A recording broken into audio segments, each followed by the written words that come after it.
certain discoveries feel like loose threads in reality, small, tangible fragments that refuse to fit the accepted picture.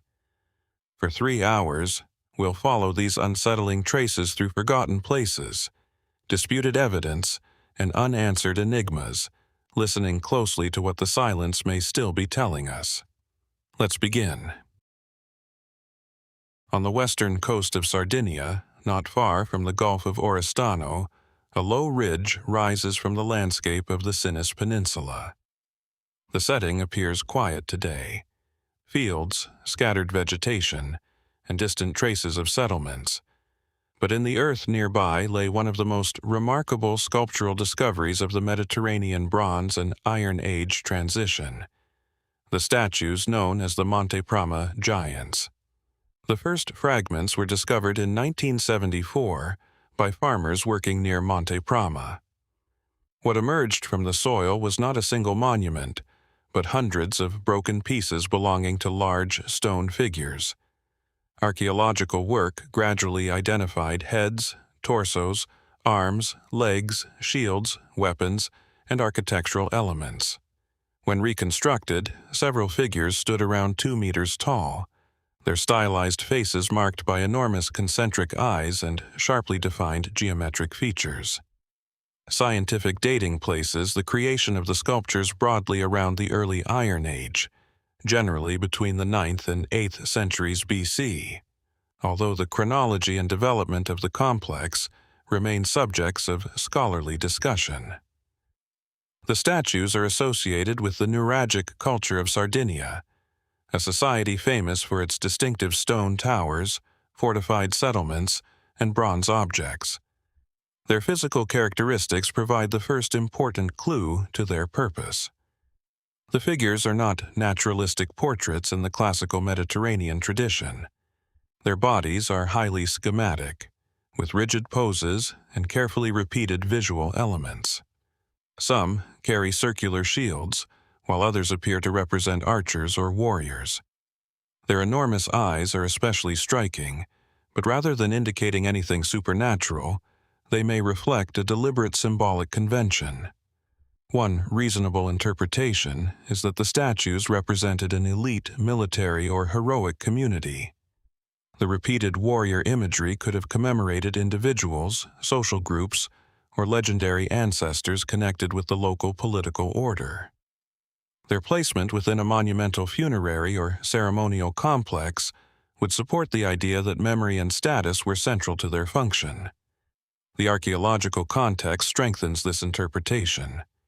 The statues were associated with stone models of Nuragic towers and with tombs known as heroine-like burials, suggesting that the site combined commemoration, ritual activity, and elite identity. In this framework, the giants may have formed part of a carefully organized monumental landscape intended to preserve the reputation of a community and its distinguished dead. Another interpretation places greater emphasis on political symbolism. Sardinia during this period was not isolated from the wider Mediterranean. Contacts with Phoenician communities and other maritime societies increased during the early Iron Age. Some scholars therefore see Monte Prama as evidence of changing political conditions on the island.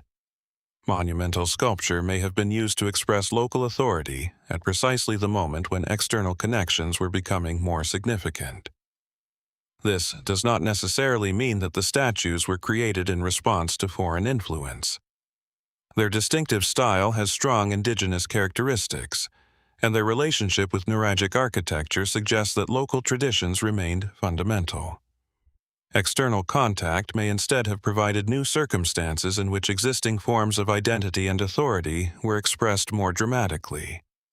A more controversial interpretation proposes that the giants were intended to portray actual monumental warriors from a distant era, perhaps preserving unusually literal memories of powerful individuals.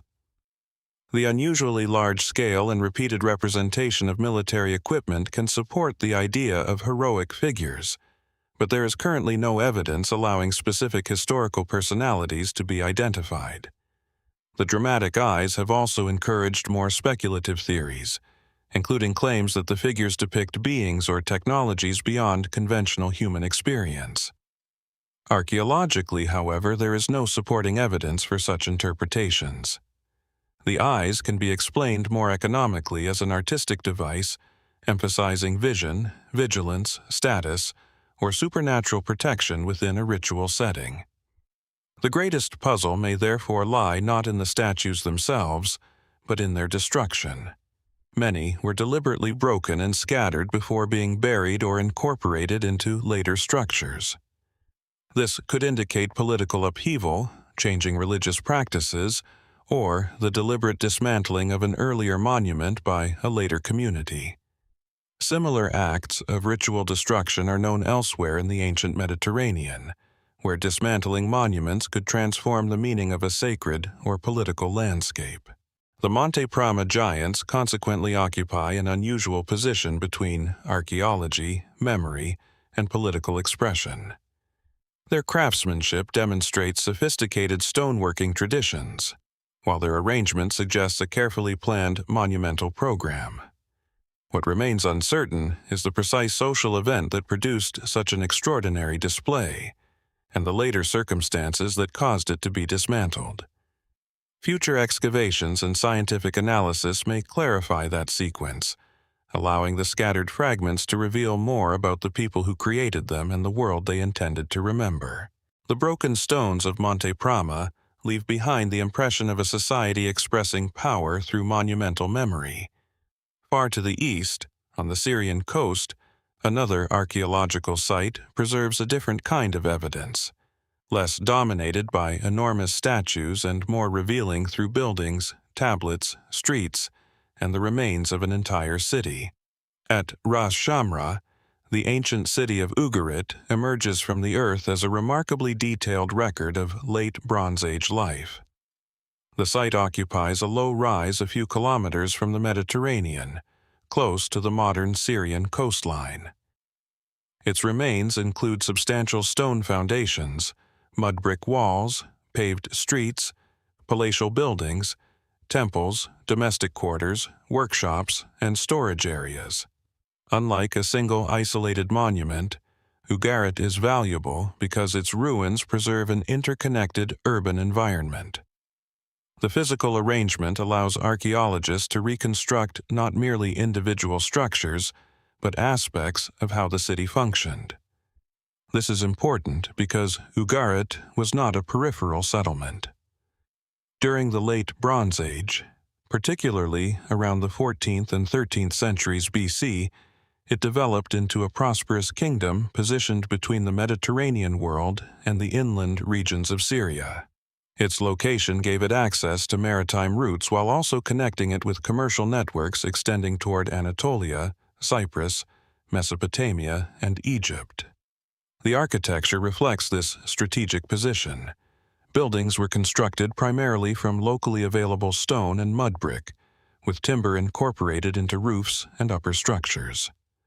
The royal palace formed one of the most significant architectural complexes. Its multiple rooms, courtyards, storage facilities, administrative areas, and entrances indicate an institution capable of organizing substantial resources. From these physical arrangements, a logical deduction follows. Ugarit's economy required more than ordinary household production. Goods had to be collected, stored, distributed, and recorded. Storage spaces within elite and administrative buildings therefore become particularly significant. They suggest mechanisms of centralized management, whether for agricultural products, imported commodities, textiles, metals, or other valuable materials. The written evidence makes this interpretation considerably stronger. Thousands of clay tablets were recovered from Ugarit, written in several languages and scripts. Among them are administrative documents, diplomatic correspondence, legal records, economic texts, religious compositions, and literary works. Most famously, Ugarit produced texts written in a distinctive cuneiform alphabet containing around 30 letters. This alphabet is one of the city's most remarkable contributions to our understanding of writing. Unlike the complex syllabic cuneiform systems used elsewhere, Ugaritic cuneiform represented primarily consonantal sounds with a relatively small number of signs. Its existence demonstrates that experimentation with writing systems was occurring within a highly interconnected Eastern Mediterranean world. The tablets also reveal something more profound about the city's organization. Ugarit was governed through a sophisticated bureaucracy in which scribes, officials, merchants, religious authorities, and members of the royal administration interacted. Letters found at the site refer to political obligations, trade, military concerns, property, and relations with neighboring powers. This creates a useful connection between architecture and text. The buildings show where administration occurred. The tablets reveal what that administration was doing. Religious architecture adds another layer. Ugarit contained temples associated with major deities, including Baal and his divine counterparts. The famous Baal cycle, preserved in Ugaritic texts, describes conflicts between divine powers and reflects religious concepts shared in transformed forms across the broader Levantine world. The texts therefore provide evidence not simply for mythology, but for the symbolic framework through which people understood kingship, fertility, storms, death, and cosmic order. Alternative interpretations have sometimes portrayed Ugarit as an almost uniquely cosmopolitan city whose population blended numerous cultures into a single urban society. There is genuine evidence for extensive international contact, but the picture is more complicated. Ugaritic society retained distinctive local traditions while participating in wider political and commercial systems. Cosmopolitanism did not necessarily mean cultural uniformity. The city's final phase provides the most dramatic archaeological transition. Around the beginning of the 12th century BC, Ugarit was destroyed and abandoned. Destruction layers contain evidence of burning, collapsed buildings, and objects left behind rather than systematically removed. Some tablets appear to have been preserved only because the destruction that buried them effectively sealed the archives. The cause is debated, but the broader historical context offers a strong framework. Ugarit's destruction occurred during a period of severe disruption across the Eastern Mediterranean, traditionally associated with the movements of groups later called the Sea Peoples, regional warfare, political instability, and disruptions to established trade networks. These factors need not have acted independently. A breakdown in maritime commerce could weaken a trading kingdom, while military pressure and political instability could compound the resulting economic crisis. A more speculative possibility is that Ugarit's vulnerability came precisely from its interconnectedness. A kingdom dependent upon international exchange could prosper enormously when those networks functioned, yet suffer disproportionately when communication and trade collapsed. The archaeological evidence does not prove this as a single cause, but the city's economic geography makes it a plausible component of the explanation. What remains most persuasive is therefore not the image of an isolated city mysteriously erased, but of a sophisticated coastal kingdom caught within a rapidly destabilizing international system. Its palace, temples, warehouses, streets, and archives collectively suggest a society organized around administration, agriculture, religion, diplomacy, and long-distance exchange. Yet, the exact sequence that transformed Ugarit from a thriving center into an abandoned ruin remains incomplete. The tablets preserve voices from its final years, while the ruins preserve the physical consequences, and together they offer an unusually close view of a civilization approaching the edge of a much larger transformation. The archives of Ugarit show how a civilization could preserve its world in clay, through records of trade, administration, religion, and diplomacy. At Saqqara, the evidence takes a different form. Here, the message is carved into stone and buried deep within the desert plateau. A vast, subterranean complex designed around enormous granite sarcophagi, created for the sacred bulls associated with the Egyptian god Apis. The Serapeum lies on the western side of the ancient Egyptian capital region, within the vast necropolis of Saqqara. From the surface, little suggests the scale of what lies below. The complex consists of galleries cut into the limestone bedrock, with side chambers branching from long underground corridors. Within these spaces were placed massive stone coffins, many carved from granite or other hard stone, and weighing several tens of tons. Their dimensions are immediately significant. These are not ordinary burial containers. Several sarcophagi are more than 3 meters long, and their enormous mass would have required organized quarrying, transportation, positioning, and sealing. Their surfaces were carefully finished, sometimes polished to a remarkably smooth degree. The engineering required to maneuver such objects underground provides one of the first clues to the institution behind the Serapeum. This was a project supported by considerable resources and specialized labor. The central subject of the complex was the Apis bull.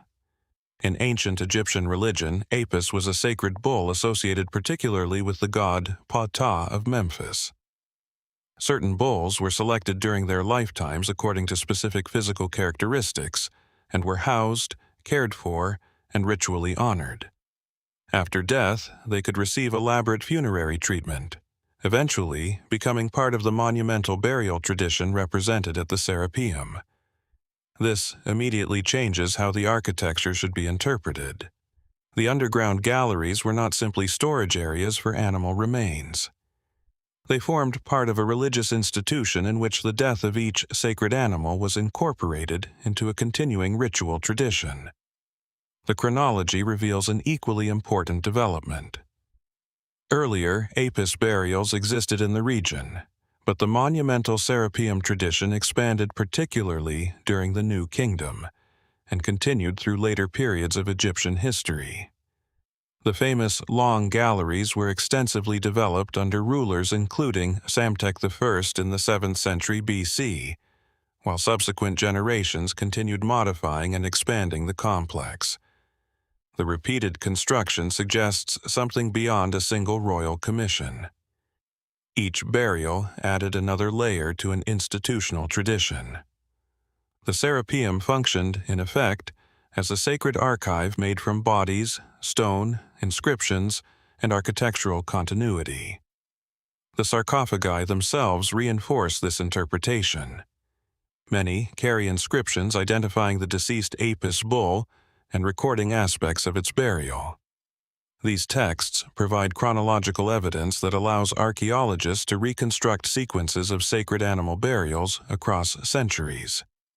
Yet, one of the most persistent mysteries concerns the condition of the burials discovered by modern excavators. When Auguste Mariette entered the Serapeum in the 19th century, he encountered enormous sarcophagi, some of which had been disturbed or emptied. This has contributed to later claims that the complex concealed something radically different from a religious cemetery. Alternative theories have suggested that the massive boxes were not intended for bulls at all, or that they were used for some unknown technological or ceremonial purpose. The mainstream archaeological interpretation remains considerably more grounded. The inscriptions, religious texts, associated artifacts, and broader Egyptian evidence strongly connect the Serapeum with Apis burials. The absence of intact remains in some sarcophagi therefore does not require an alternative function. Ancient tomb robbery, later disturbance, religious reuse, and excavation itself can all account for missing contents. Another question concerns the extraordinary precision of some stone containers. Their smooth surfaces and carefully fitted lids demonstrate advanced stoneworking, particularly impressive given the hardness of the granite. Alternative writers sometimes interpret this precision as evidence of technology far beyond what is normally attributed to ancient Egypt.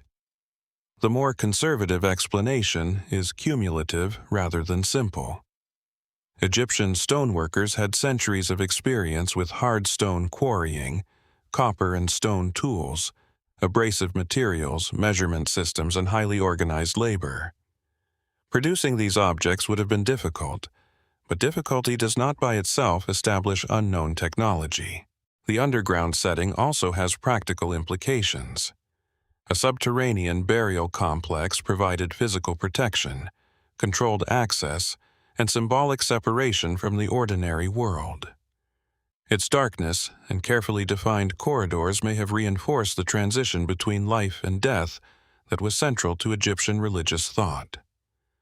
The Serapeum therefore appears most plausibly as the product of a powerful religious institution operating within a highly organized state. Its enormous sarcophagi reflect not unexplained machinery, but the extraordinary resources that Egyptian society could concentrate upon sacred purposes. At the same time, uncertainties remain concerning individual construction phases, the precise logistics of moving the largest containers through the galleries, and the reasons some burials were later disturbed.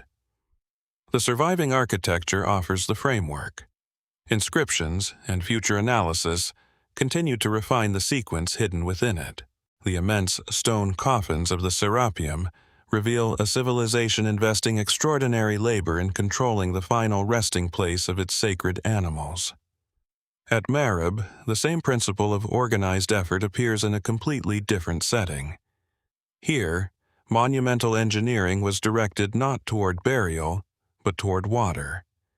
In the dry landscape of Yemen, an ancient dam transformed seasonal floods into a managed source of agricultural life. The remains of the Marib Dam lie near the ancient city of Marib, in Yemen's modern Marib governorate. The structure once occupied a natural passage between mountain slopes where seasonal runoff from the surrounding highlands could be controlled before spreading across the plain. Today, broken embankments, stone foundations, and surviving sections of the ancient hydraulic system reveal the scale of an undertaking that depended upon careful engineering and continuous maintenance. The environment explains the importance immediately. Marib lies within a region where rainfall is limited and irregular, while sudden storms can produce powerful flows descending from the highlands. Instead of allowing this water to disappear rapidly into the desert landscape, the dam captured and redirected it toward an irrigation network. Its function was therefore more complex than simply blocking a river. The ancient system incorporated barriers, channels, sluices, and distribution structures designed to guide water across agricultural land.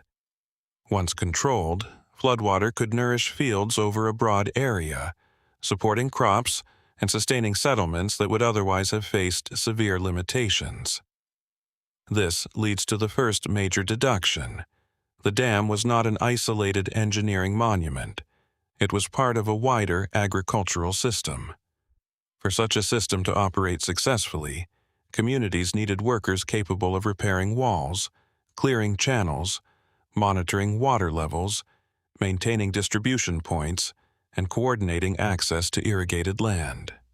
The existence of the hydraulic network therefore implies organized administration and collective labor, extending well beyond the physical structure itself. The ancient kingdom of Saba, whose political center was associated with Marib, provides the historical framework. Saba flourished in southern Arabia during the first millennium BC and became closely connected with long-distance trade. Frankincense and other valuable commodities moved through networks linking Arabia with regions of the Red Sea, the Levant, and beyond. Agricultural productivity would have strengthened that commercial system. A reliable water supply could support larger populations, generate agricultural surpluses, and provide the economic foundation for political power. The dam and the trade routes should therefore be understood as complementary elements rather than separate achievements. Dating the earliest phase is more complicated. Later inscriptions and historical traditions document major repairs and expansions, while archaeological evidence indicates that hydraulic management at Marib developed over long periods. The exact appearance of the earliest structure remains debated, because the dam was repeatedly modified as environmental conditions, engineering requirements, and political circumstances changed. One interpretation, therefore, sees the monument as a continuously evolving infrastructure project rather than a single construction event.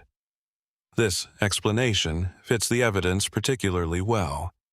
A hydraulic system exposed to powerful seasonal floods would inevitably require reinforcement and adaptation. Damage did not necessarily mean failure. Repair could become part of the normal life of the structure. Alternative theories sometimes portray the dam as evidence of an exceptionally advanced hydraulic civilization whose engineering abilities have been underestimated. There is some justification for emphasizing its sophistication. Controlling unpredictable floodwater across a large agricultural plain required substantial knowledge of gradients, water pressure, construction materials, and distribution. But sophistication does not require lost technology. Comparable hydraulic achievements developed independently in other parts of the ancient world. Mesopotamian societies constructed canals and embankments. Egyptian communities managed irrigation along the Nile. South Asian settlements engineered complex water systems. The Marib Dam belongs within this broader human pattern of adapting landscapes through cumulative engineering knowledge. A more interesting question concerns the social consequences of such infrastructure. Water control can create prosperity, but it can also create dependency.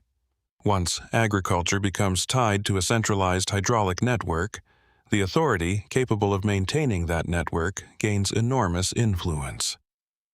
Control over repairs, distribution, and agricultural scheduling could reinforce political institutions and social hierarchies. This provides one possible explanation for the close relationship between Marib's hydraulic infrastructure and the political strength associated with Saba. The dam did not necessarily create the kingdom by itself, but it may have helped sustain the concentration of population, agriculture, and authority around Marib. The system eventually experienced repeated failures and abandonment, but the causes should not be reduced to a single dramatic event. Flood damage, accumulated structural weakness, changing political conditions, environmental pressures, and declining capacity for maintenance could have interacted over generations. Ancient inscriptions recording repairs indicate that deterioration was a recurring problem rather than an unexpected catastrophe. The most plausible interpretation, therefore, is of a sophisticated but continuously vulnerable hydraulic landscape. The Marib Dam demonstrates how engineering, agriculture, trade, and political organization could become tightly interdependent in ancient southern Arabia. Its surviving remains do not point toward impossible technology, but toward generations of practical knowledge applied on an extraordinary scale. Yet, the precise sequence of its earliest development, later modifications, and eventual decline remains incomplete, leaving the monument as a particularly clear example of how human prosperity can depend upon structures that must be maintained long after their builders are gone. The hydraulic works of Marib show how ancient engineers could turn an unpredictable landscape into an organized system of survival. In the Qinling Mountains of central China, the evidence takes a far more intimate form. Instead of controlling thousands of hectares through stone embankments and channels, craftsmen created miniature vehicles in bronze, objects so precise that their discovery transformed modern understanding of early Chinese engineering. The Qinling bronze chariots were discovered in 1980 near the mausoleum complex of Qin Shi Huang, the first emperor of a unified China in present-day Shanxi province. They were found buried in a pit west of the emperor's enormous tomb mound, deliberately positioned as part of the funerary landscape. Two principal chariots were recovered, commonly identified as Bronze Chariot No. 1 and Bronze Chariot No. 2. Although they are often called miniature chariots, their scale is substantial enough to reveal extraordinary detail. They were cast primarily in bronze, with components made to imitate full-sized vehicles, horses, drivers, weapons, harnesses, and other fittings. The first observation is therefore straightforward. These were not crude symbolic models. The artisans reproduced complex mechanical relationships on a reduced scale. Wheels contain multiple spokes, harness components are represented in intricate detail, and some parts were designed to move. The figures of the horses and charioteers are carefully proportioned, while traces of colored pigments and other decorative elements indicate that the finished objects were once visually more elaborate than their present bronze surfaces suggest. The most technically remarkable feature is associated with the umbrella-like canopy of one chariot. Its support mechanism incorporated moving components that allowed controlled adjustment. The bows and fittings of the vehicle also demonstrate an understanding of tension, articulation, and mechanical movement. From these details, a reasonable deduction follows. Qin period craftsmen possessed highly developed traditions of bronze casting and mechanical construction. The chariots required more than artistic skill. Their production involved designing numerous small components, casting them accurately, assembling them, and ensuring that separate parts interacted correctly. That ability fits the broader technological environment of the Qin state. By the 3rd century BC, Chinese bronze workers had centuries of experience producing weapons, ritual vessels, tools, bells, and other complex objects. The Qin government also commanded large workshops and substantial labor forces. The chariots therefore emerged from an industrial and administrative culture capable of coordinating specialists on an impressive scale. Their funerary context provides the next layer of interpretation.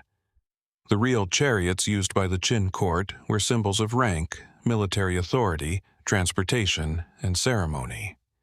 Placing miniature versions beside the emperor's tomb would have allowed those functions to continue symbolically after death. In traditional Chinese funerary thought, objects associated with earthly life could accompany the deceased, providing a symbolic continuation of status and service. This makes the chariots easier to understand as ritual objects rather than unexplained technological anomalies. Yet, their mechanical sophistication has encouraged alternative interpretations. Some writers have proposed that their moving components demonstrate knowledge comparable to later mechanical engineering, sometimes suggesting that the Qin possessed technological capabilities substantially ahead of their era. The evidence supports a more measured interpretation. These objects are certainly remarkable, but their complexity can be explained through cumulative craftsmanship. Ancient engineers did not need modern machinery to understand rotation, leverage, joints, tension, balance, or controlled movement. Those principles can be discovered through practical experimentation, especially in societies where chariots and wheeled vehicles had already become important. The full-sized chariot tradition itself provides the strongest comparison. Chinese chariots had existed for centuries before Qin Shi Huang's reign. Their construction required knowledge of wheel geometry, axle alignment, harnessing, balance, and animal control.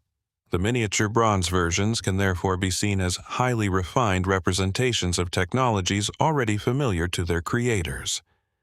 Another significant clue is standardization. The chariots contain numerous carefully repeated elements, suggesting that production was organized rather than improvised. This corresponds with what is known about the Qin state's broader administrative character. The empire emphasized measurement, regulation, military organization, and standardized systems. The craftsmanship of the burial objects may reflect that same culture of precision. Their discovery near the emperor's mausoleum also places them within an enormous funerary complex containing thousands of terracotta warriors, horses, weapons, and other objects.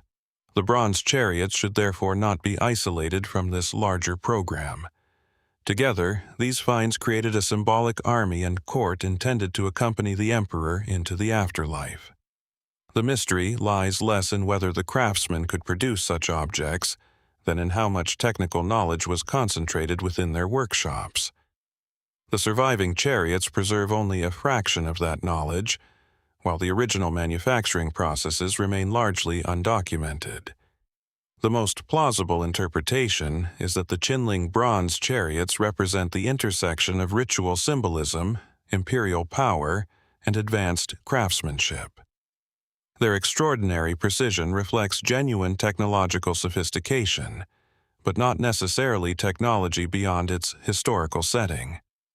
What remains less certain is the organization of the workshops, the exact techniques used for individual components, and how much of this expertise was developed specifically for the imperial burial. Those gaps leave the chariots as unusually valuable evidence of a technical tradition whose full extent can only be reconstructed from the objects that survived. The miniature chariots of Qin Shi Huang reveal how technical skill could be transformed into a symbolic expression of imperial power. At Petra, the evidence takes a different form. Here, the stone itself becomes the record. Towering sandstone cliffs, carved facades, and monumental buildings arranged within a landscape where architecture was shaped as much by geology as by human intention. Among the most important structures is Qasr al-Bint, a substantial freestanding temple rising beside the main sacred precinct. Qasr al-Bint stands near the western side of Petra's central valley, close to the colonnaded street and opposite the monumental complex known as the Great Temple. Its surviving walls rise significantly above the surrounding ruins, making it one of the best preserved ancient buildings in the city. Unlike Petra's famous rock-cut facades, Qasr al-Bint was constructed as a freestanding masonry building. Its core was built from large blocks of local sandstone, arranged into thick walls surrounding an internal sequence of spaces. The main structure was elevated above the valley floor, while traces of plaster, decorative elements, and architectural fittings indicate that its original appearance was considerably more elaborate than the weathered remains visible today. The first important observation is therefore architectural contrast. Petra is famous for cutting monuments directly into cliffs, yet Qasr al-Bint demonstrates that Nabatean builders also possessed a sophisticated tradition of conventional stone construction. This required quarrying, transporting, dressing, and carefully positioning large blocks within a planned structural system. The building is generally dated to the 1st century BC, although its exact chronology and subsequent modifications remain debated. It occupied a prominent position within Petra's religious and civic landscape during the period when the Nabatean kingdom was developing into one of the most important powers of the southern Levant.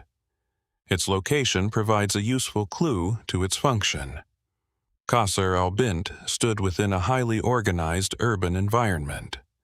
Roads, colonnades, commercial buildings, religious monuments, and open spaces surrounded it.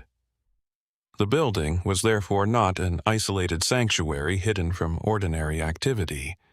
Its position suggests that religious ceremonies were closely connected with the movement of people, goods, and political authority through the heart of Petra. For many years, the structure has been identified as a temple, and this remains the dominant archaeological interpretation. The name Qasr al-Bint, meaning roughly Palace of the Daughter, is much later and does not preserve the ancient name of the building. Archaeological evidence instead points toward a sacred function, although identifying the precise deity worshipped there remains more difficult. Nabatean religion included several major deities, among them Dushara, often regarded as the principal male deity of the Nabatean pantheon, and Al-Uzza, a prominent goddess. Because direct identification of the temple's cult is limited, scholars have considered different possibilities based on inscriptions, architectural parallels, and the wider religious landscape of Petra. This uncertainty does not make the building's function unknowable. Its monumental scale, controlled access, elevated position, and relationship with nearby sacred structures strongly favor a ceremonial purpose. The more difficult question is precisely which rituals took place inside. The temple's architecture also reveals something about Nabatean cultural connections. Its formal design contains elements recognizable from the wider Hellenistic and Roman architectural world, yet these features were adapted within a distinctly Nabatean environment. This is consistent with what is known of Petra as a major crossroads. Nabatean merchants controlled important trade routes carrying frankincense, spices, aromatics, textiles, and other valuable goods between Arabia, the Levant, and the Mediterranean. Wealth generated through commerce could be invested in monumental construction, while contact with neighboring cultures introduced architectural ideas that local builders could selectively adopt. Alternative interpretations sometimes emphasize the possibility that Qasr al-Bint served political as well as religious purposes.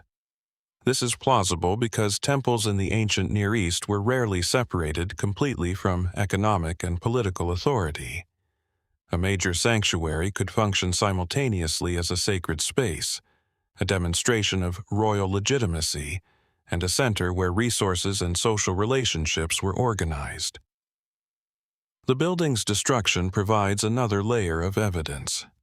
Petra experienced earthquakes, environmental pressures, political changes, and gradual transformation after the Roman annexation of the Nabatean kingdom in AD 106. Qasr al-Bint was damaged repeatedly, and later occupation altered parts of the surrounding area. Its surviving form therefore represents several stages of use rather than a perfectly preserved snapshot of the Nabatean period. One particularly interesting possibility is that the temple's prominence changed, as Petra itself changed. Religious institutions often survive political transitions by adapting their functions, while others lose importance as new authorities introduce different priorities. The archaeological record does not yet allow every phase at Qasr al-Bint to be reconstructed with certainty. What seems most plausible is that Qasr al-Bint was a major Nabatean sanctuary embedded within Petra's political and commercial center, designed to make religious authority visible through monumental architecture. Its construction demonstrates considerable engineering ability, while its stylistic mixture reflects the kingdom's position between Arabian traditions and the broader Hellenistic Roman world. Yet, the identity of its principal deity, the precise rituals performed within its rooms, and the full sequence of later modifications remain incompletely understood. Those gaps are not evidence of an inexplicable structure, but they preserve a narrower and more useful mystery: how the Nabateans themselves understood the monument that dominated this part of their extraordinary city. Qasr al-Bint shows how architecture can preserve the religious and political ambitions of a city long after the institutions that created it have disappeared. At Tel Hazor, the evidence becomes broader and more fragmented. Instead of one monumental sanctuary dominating the landscape, an enormous archaeological mound preserves the remains of a city that developed, expanded, prospered, and was eventually destroyed. Its scale is difficult to appreciate from individual ruins alone. Tel Hazor rises above the Hula Valley in northern Palestine, on a strategic route linking the Mediterranean coast with the inland regions of Syria and Mesopotamia. The site is divided into an upper city and a much larger lower city. Together, they formed one of the most extensive urban centers of the southern Levant during the second millennium BC. The physical remains immediately reveal a settlement built for organization. Stone foundations mark substantial buildings, while mud brick walls once formed houses, administrative structures, temples, storage facilities, and defensive installations. Streets and open areas created connections between different parts of the settlement. On the Acropolis, monumental architecture indicates the presence of institutions capable of mobilizing considerable labor and resources. The lower city is especially important because it demonstrates the extraordinary scale of Hazor during its period of greatest prosperity. Its position near major routes gave the settlement access to commercial networks extending far beyond the surrounding region. This geography provides the first logical connection between architecture and power. A city positioned along an international route could benefit from trade, taxation, diplomatic exchange, and the movement of agricultural goods. Hazor's size therefore suggests that its importance was not based solely on local farming. It appears to have functioned as a regional center capable of coordinating economic and political activity across a substantial territory. Archaeological evidence supports this interpretation. Excavations have uncovered imported objects, luxury materials, administrative remains, religious structures, and architectural styles showing connections with neighboring regions. Egyptian objects have been recovered, while other discoveries demonstrate relationships with northern Syria and the wider eastern Mediterranean. The evidence does not mean that Hazor was simply a foreign colony. The more plausible interpretation is that its inhabitants participated actively in an interconnected international system while maintaining their own local political and cultural traditions. Several structures are particularly revealing. One monumental building contains architectural elements associated with palace or administrative activity, while temples and cultic installations indicate organized religious practice. Large storage spaces suggest that agricultural products and other resources were accumulated and redistributed. From this combination, a broader social picture emerges. A settlement of Hazor's size required more than individual households working independently. Food had to be produced in surrounding agricultural areas, transported into the city, stored, protected, and redistributed. Specialized workers required support. Officials needed administrative systems. Religious institutions required offerings. Rulers needed resources to maintain buildings, defenses, and political relationships. The city therefore appears to have operated through a hierarchy in which economic, religious, and political institutions were closely connected. This is particularly significant when examining Hazor's relationship with the wider Bronze Age world. Documents from Mari and other Near Eastern archives refer to Hazor, identifying it as an important political center. Egyptian sources also mention a place associated with Hazor. These external references provide an unusual confirmation that the enormous archaeological settlement was recognized beyond its immediate surroundings. The result is a valuable convergence of evidence. Archaeology reveals the physical city, while written sources indicate that Hazor possessed enough political importance to appear in the records of distant powers. Its eventual destruction is where the site's history becomes more difficult to reconstruct. Hazor experienced a major destruction at the end of the Late Bronze Age, generally placed in the 13th century BC. Excavated buildings contain evidence of burning and violent destruction, followed by changes in settlement patterns. The destruction was extensive enough to mark a major transformation in the city's history. One traditional interpretation connects this destruction with the Israelite conquest described in the biblical book of Joshua. Because the biblical account names Hazor specifically, some researchers have attempted to correlate the archaeological destruction with those events. The archaeological evidence, however, requires caution. Dating the destruction does not by itself identify the people responsible. Fire destruction can result from warfare, rebellion, internal conflict, or attacks by outside groups. The archaeological layer demonstrates that a major catastrophe occurred. It does not independently provide the identity of the attackers. Some scholars have therefore considered the possibility that the destruction resulted from a broader regional collapse rather than a single military campaign. The Late Bronze Age Eastern Mediterranean experienced widespread political disruption, declining palace systems, changing trade networks, and population movements. Hazor's destruction could have been one local expression of this larger transformation. Another interpretation gives greater weight to internal conflict.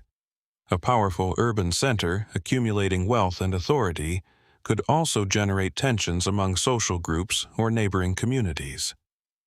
If political control weakened, stored resources and elite buildings might become targets. There is no requirement that one explanation exclude the others. A period of regional instability could create conditions in which local rebellion, external attack, and economic disruption reinforced one another. The site's religious remains provide another intriguing dimension. Some cultic structures contain carefully arranged architectural elements and objects that indicate ritual activity. Their forms reveal connections with traditions found elsewhere in the Levant and Syria, suggesting that Hazor's religious culture participated in a broader regional system. Alternative interpretations occasionally present Hazor as evidence of a forgotten civilization possessing knowledge or technologies far beyond what conventional archaeology recognizes. The monumental architecture can certainly appear extraordinary when viewed without context. Yet, the evidence does not require such an explanation. Hazor's buildings fit within known Bronze Age traditions of mud brick construction, stone foundations, monumental planning, long-distance trade, and centralized administration. Its sophistication is better explained through accumulated knowledge and political organization. The most interesting aspect of Hazor may therefore be its transformation over time. The settlement was not simply a large city that appeared fully developed. It evolved through successive periods, with buildings being constructed, modified, destroyed, and replaced. Political authority changed, economic relationships shifted, and the city's role within regional networks was repeatedly renegotiated. Even the distinction between the upper and lower cities suggests a carefully structured urban landscape, in which social and administrative functions were distributed across different spaces.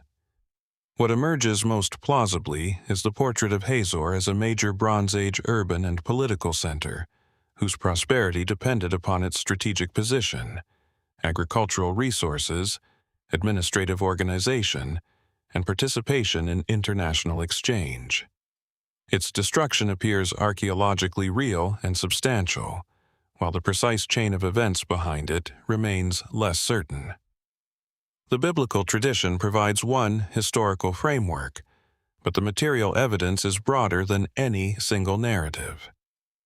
Future excavation and reassessment of existing finds may continue to refine the chronology, the city's political relationships, and the circumstances surrounding its final Bronze Age destruction, leaving Hazor suspended not between fact and legend, but between several competing reconstructions of a very real historical upheaval. The fortified heights of Tel Hazor reveal how a city could accumulate wealth, influence, and political importance until its very scale made its destruction a defining archaeological event. In northern Peru, the landscape tells a different story. Here, power was expressed through earth rather than stone, rising from an exceptionally dry coastal plain in the form of enormous adobe pyramids. At Túcume, dozens of monumental structures spread across the landscape, forming one of the most remarkable ceremonial centers of ancient Peru. Túcume lies in the Lambayeque Valley of northern Peru, within a broad coastal environment shaped by rivers descending from the Andes. The surrounding terrain is extremely arid, yet the valleys can support productive agriculture when water is available. Against this stark background, the site's massive adobe platforms and pyramids appear almost continuous with the landscape itself. The structures were built primarily from mud brick or adobe. Individual bricks were made from locally available earth and shaped before being arranged into enormous platforms, terraces, ramps, walls, and ceremonial compounds. Some pyramids reach substantial heights, while others spread across enormous areas rather than rising sharply. This physical characteristic is important. Túcume was not designed around a single monumental pyramid. Instead, it developed as a large architectural complex containing numerous pyramidal structures, plazas, courtyards, elite compounds, and areas associated with craft production and ritual activity. The first logical inference is therefore one of centralized organization. Constructing large adobe monuments required enormous quantities of raw material, water, labor, and coordination. Workers had to manufacture bricks, transport them, construct platforms, maintain walls, and repeatedly repair surfaces damaged by weather and occasional flooding. The existence of such a complex implies an authority capable of mobilizing communities over long periods. Archaeological evidence places the origins of Túcume around the late 1st millennium AD, with major development during the Lambayeke or Sikan cultural period. The site later continued to be occupied and modified under Chimu influence before becoming incorporated into the expanding Inca sphere. This sequence is particularly revealing because it demonstrates that Túcume was not the creation of one short-lived political regime. Different societies inherited, modified, and reinterpreted the monumental landscape. The Lambayekwe people are associated with a distinctive artistic tradition, including elaborate metalwork, ceramics, and representations of powerful supernatural beings. Their political center appears to have included several important settlements within the Lambayeka Valley, while Túcume developed into a major ceremonial and administrative center. The site's relationship with agriculture provides another essential piece of the reconstruction. The surrounding valleys depended upon irrigation. Rivers carried water from the Andes toward the coastal plain, allowing crops to grow in an otherwise extremely dry environment. This meant that agricultural productivity depended upon maintaining canals and coordinating water distribution. Túcume's monumental architecture therefore existed within an economic landscape supported by hydraulic management. The pyramids were not isolated from ordinary production. They were part of a society whose political institutions ultimately depended upon food, labor, and water. Some structures at Túcume have been interpreted as administrative or elite spaces rather than purely religious monuments. Storage facilities and working areas indicate that the complex had economic functions alongside ceremonial ones. This makes the site especially valuable because it demonstrates how political authority could be embedded within a monumental center without separating ritual from administration. The religious interpretation remains important, however. Large plazas and elevated platforms could accommodate gatherings, ceremonies, processions, and offerings. The arrangement of buildings suggests controlled movement through different spaces, allowing access to certain areas to be restricted, while others could accommodate larger populations. A plausible model is therefore hierarchical. Ordinary communities may have entered public ceremonial areas, while elite or priestly groups controlled more restricted spaces. The architecture itself could have reinforced social distinctions. One of the most intriguing features of Túcume is the evidence for repeated modification. Buildings were enlarged, rebuilt, covered, or incorporated into later architectural programs. Rather than treating abandoned structures as useless, later communities sometimes transformed them. This practice has an important interpretive consequence. A pyramid at Túcume may not represent one single moment of construction or one unchanged religious purpose. Its meaning could have shifted as political authority changed. Alternative interpretations sometimes describe Túcume as an enormous astronomical or cosmological center whose pyramids encoded sophisticated celestial knowledge. There is certainly evidence that Andean societies paid close attention to the sky, seasons, solstices, and agricultural cycles. However, the architectural evidence does not demonstrate that the entire complex functioned as a giant astronomical instrument. A more restrained explanation is that celestial observation formed part of a broader religious and agricultural system. Seasonal cycles mattered directly to irrigation, planting, harvesting, and ceremonial calendars. Architecture aligned with environmental and ritual priorities could therefore possess astronomical significance without being designed primarily as an observatory. Another theory emphasizes Túcume as a political capital. Its scale, concentration of monumental buildings, and evidence of administrative activity support this interpretation. Yet it may be more accurate to describe it as a ceremonial and political center whose functions overlapped. In ancient societies, government, religion, redistribution, and ritual authority were often inseparable. The site's later history adds another layer. After the Lambayeque period, Shimu influence expanded across the northern Peruvian coast. Túcume continued to be used, demonstrating that its monumental importance survived political transformation. Eventually, the Inca incorporated the region into their empire. Later, colonial-era changes contributed to the site's abandonment and altered the surrounding landscape. The repeated occupation suggests that the pyramids possessed a kind of institutional memory. New rulers did not necessarily erase the old landscape. They could appropriate it, adding their own structures and practices to an already established sacred center. Even the choice of adobe reveals something about the civilization that built it. Stone monuments often dominate popular images of ancient Peru, but coastal societies mastered mud brick architecture on an enormous scale. Adobe could be produced locally and expanded rapidly, making it particularly suited to large construction projects. Its weakness was equally obvious. Rain and flooding could cause severe damage, requiring constant rebuilding. This may explain why Túcume's architecture appears simultaneously monumental and fragile. The builders created structures intended to endure, but they also accepted that maintenance and reconstruction would be part of their existence. The most plausible interpretation is therefore of Túcume as a long-lived ceremonial, political, and administrative center whose power rested upon agriculture, irrigation, organized labor, and religious authority.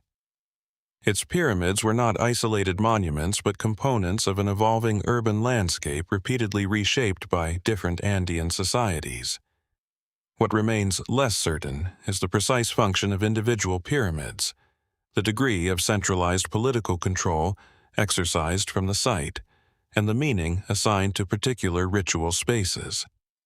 Those uncertainties leave Túcume less like a single monument with one purpose and more like a layered record of changing power, where each generation inherited the architecture of the previous one and gave it a slightly different meaning.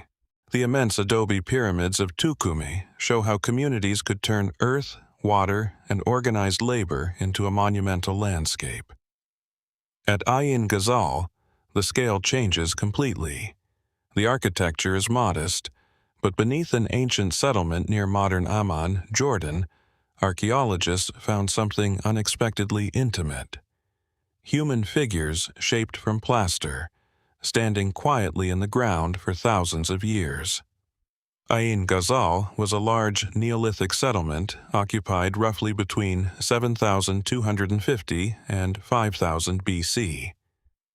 It developed on terraces near the Zarqa River, in a landscape where water and fertile land made permanent settlement possible. Excavations have revealed houses, courtyards, hearths, storage areas, tools, animal remains, and other evidence of a community that gradually became one of the larger settlements of the southern Levant during the Neolithic period. The statues were discovered in 2 concealed deposits beneath the floors of ancient buildings. Their physical appearance is immediately distinctive.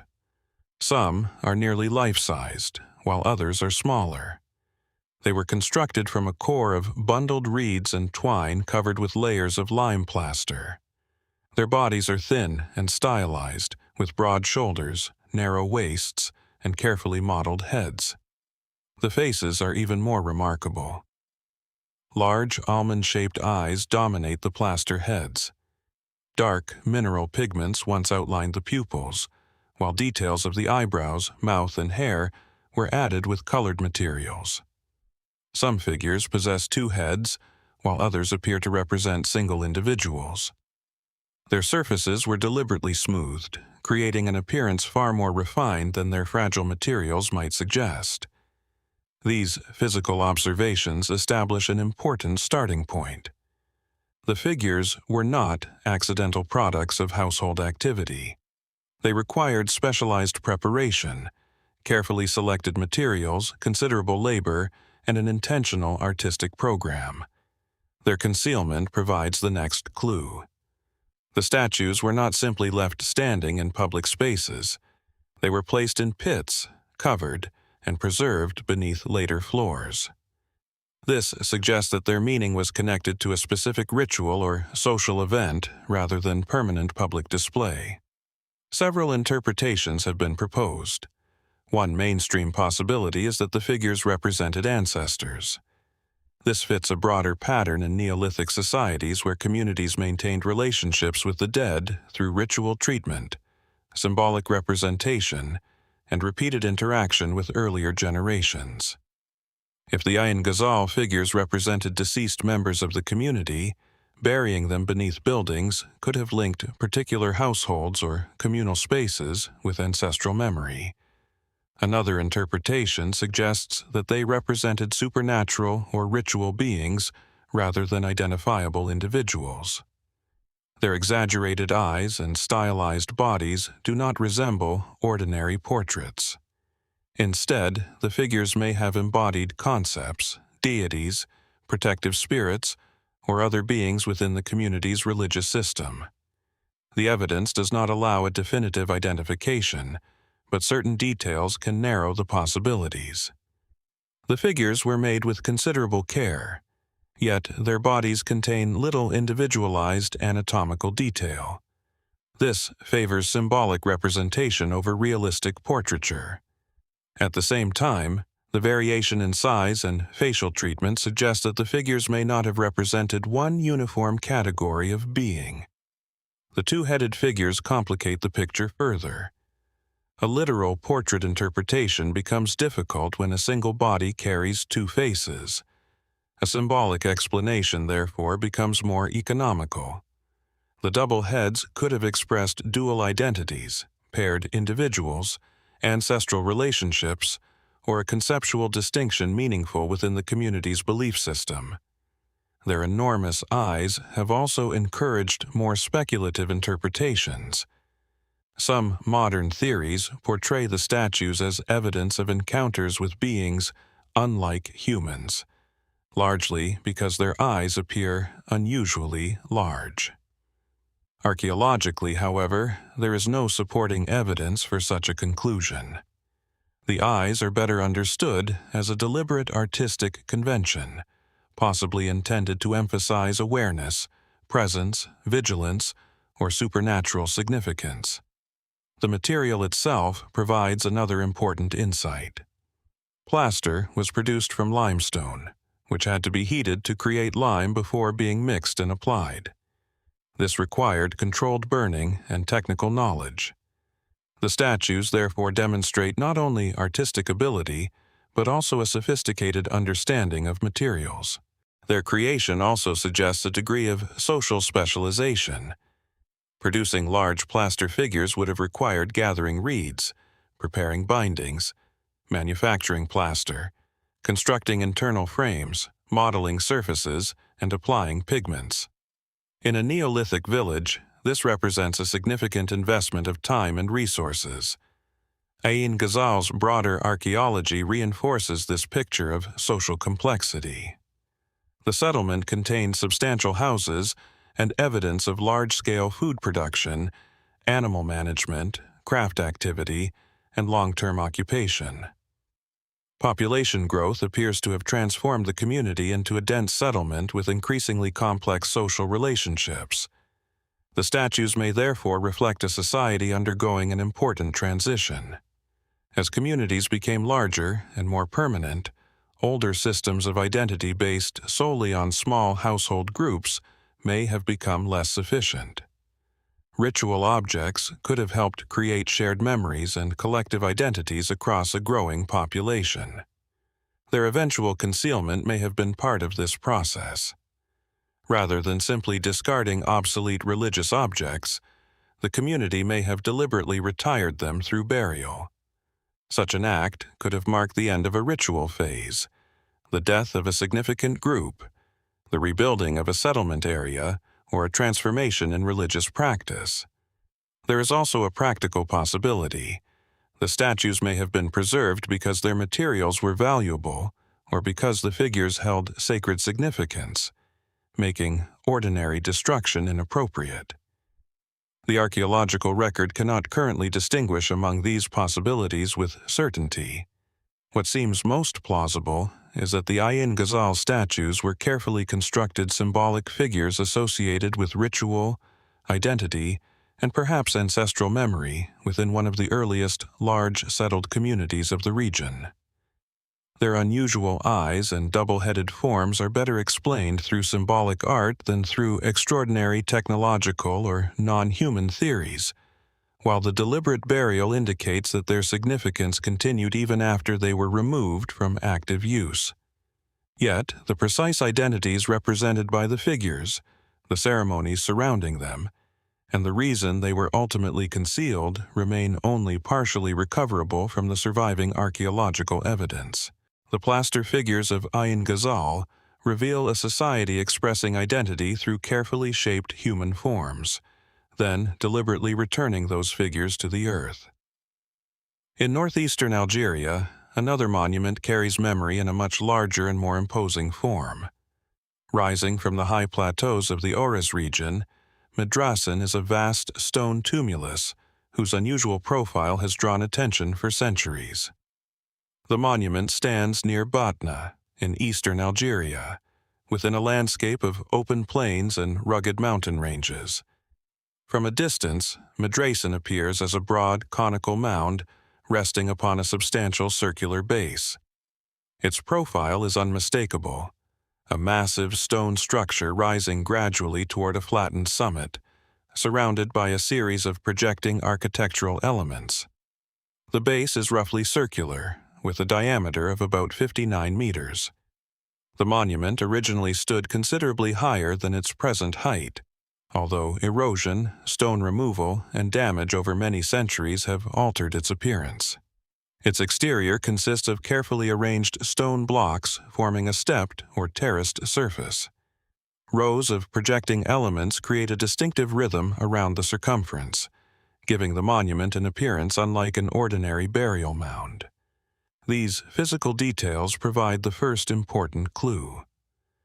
Medracen was not simply a pile of earth covering a grave.